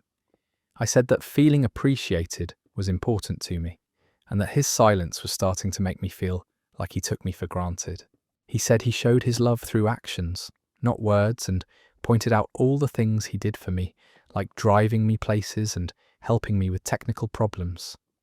He said that if I needed verbal validation to feel loved, then maybe I was too insecure for a mature relationship. That comment really stung because it made me question whether my need for occasional appreciation was unreasonable. I started wondering if I was being too needy or if this was a legitimate relationship issue. When I talked to my friends about it, they all said that their partners regularly complimented them and made them feel appreciated. They said that acknowledging your partner's efforts was basic relationship maintenance, not some unreasonable demand for constant validation. But my boyfriend insists that I should feel secure in his love without needing him to verbalize it constantly. He says that his actions should speak louder than words and that I should appreciate the ways he does show affection instead of focusing on what I'm not getting. I don't know if I'm being too sensitive or if this is a genuine compatibility issue. I feel like I'm slowly becoming less confident and more withdrawn because I never feel seen or appreciated by the person who's supposed to love me most. That story ends there. This isn't about being needy or insecure. It's about basic relationship courtesy and emotional connection. The fact that he can compliment co-workers and social media strangers, but somehow can't manage to notice when his girlfriend gets a dramatic haircut shows. This is deliberate withholding, not just his communication style. Everyone deserves to feel appreciated and seen by their partner, and dismissing that as superficial is just cruel. Thanks for hanging out with me through this emotional roller coaster. If you enjoy listening to stories like these, or just need some white noise for when you're about to go to sleep, consider hitting that subscribe button as I read Reddit stories just like these every day. Take care, and I'll see you tomorrow.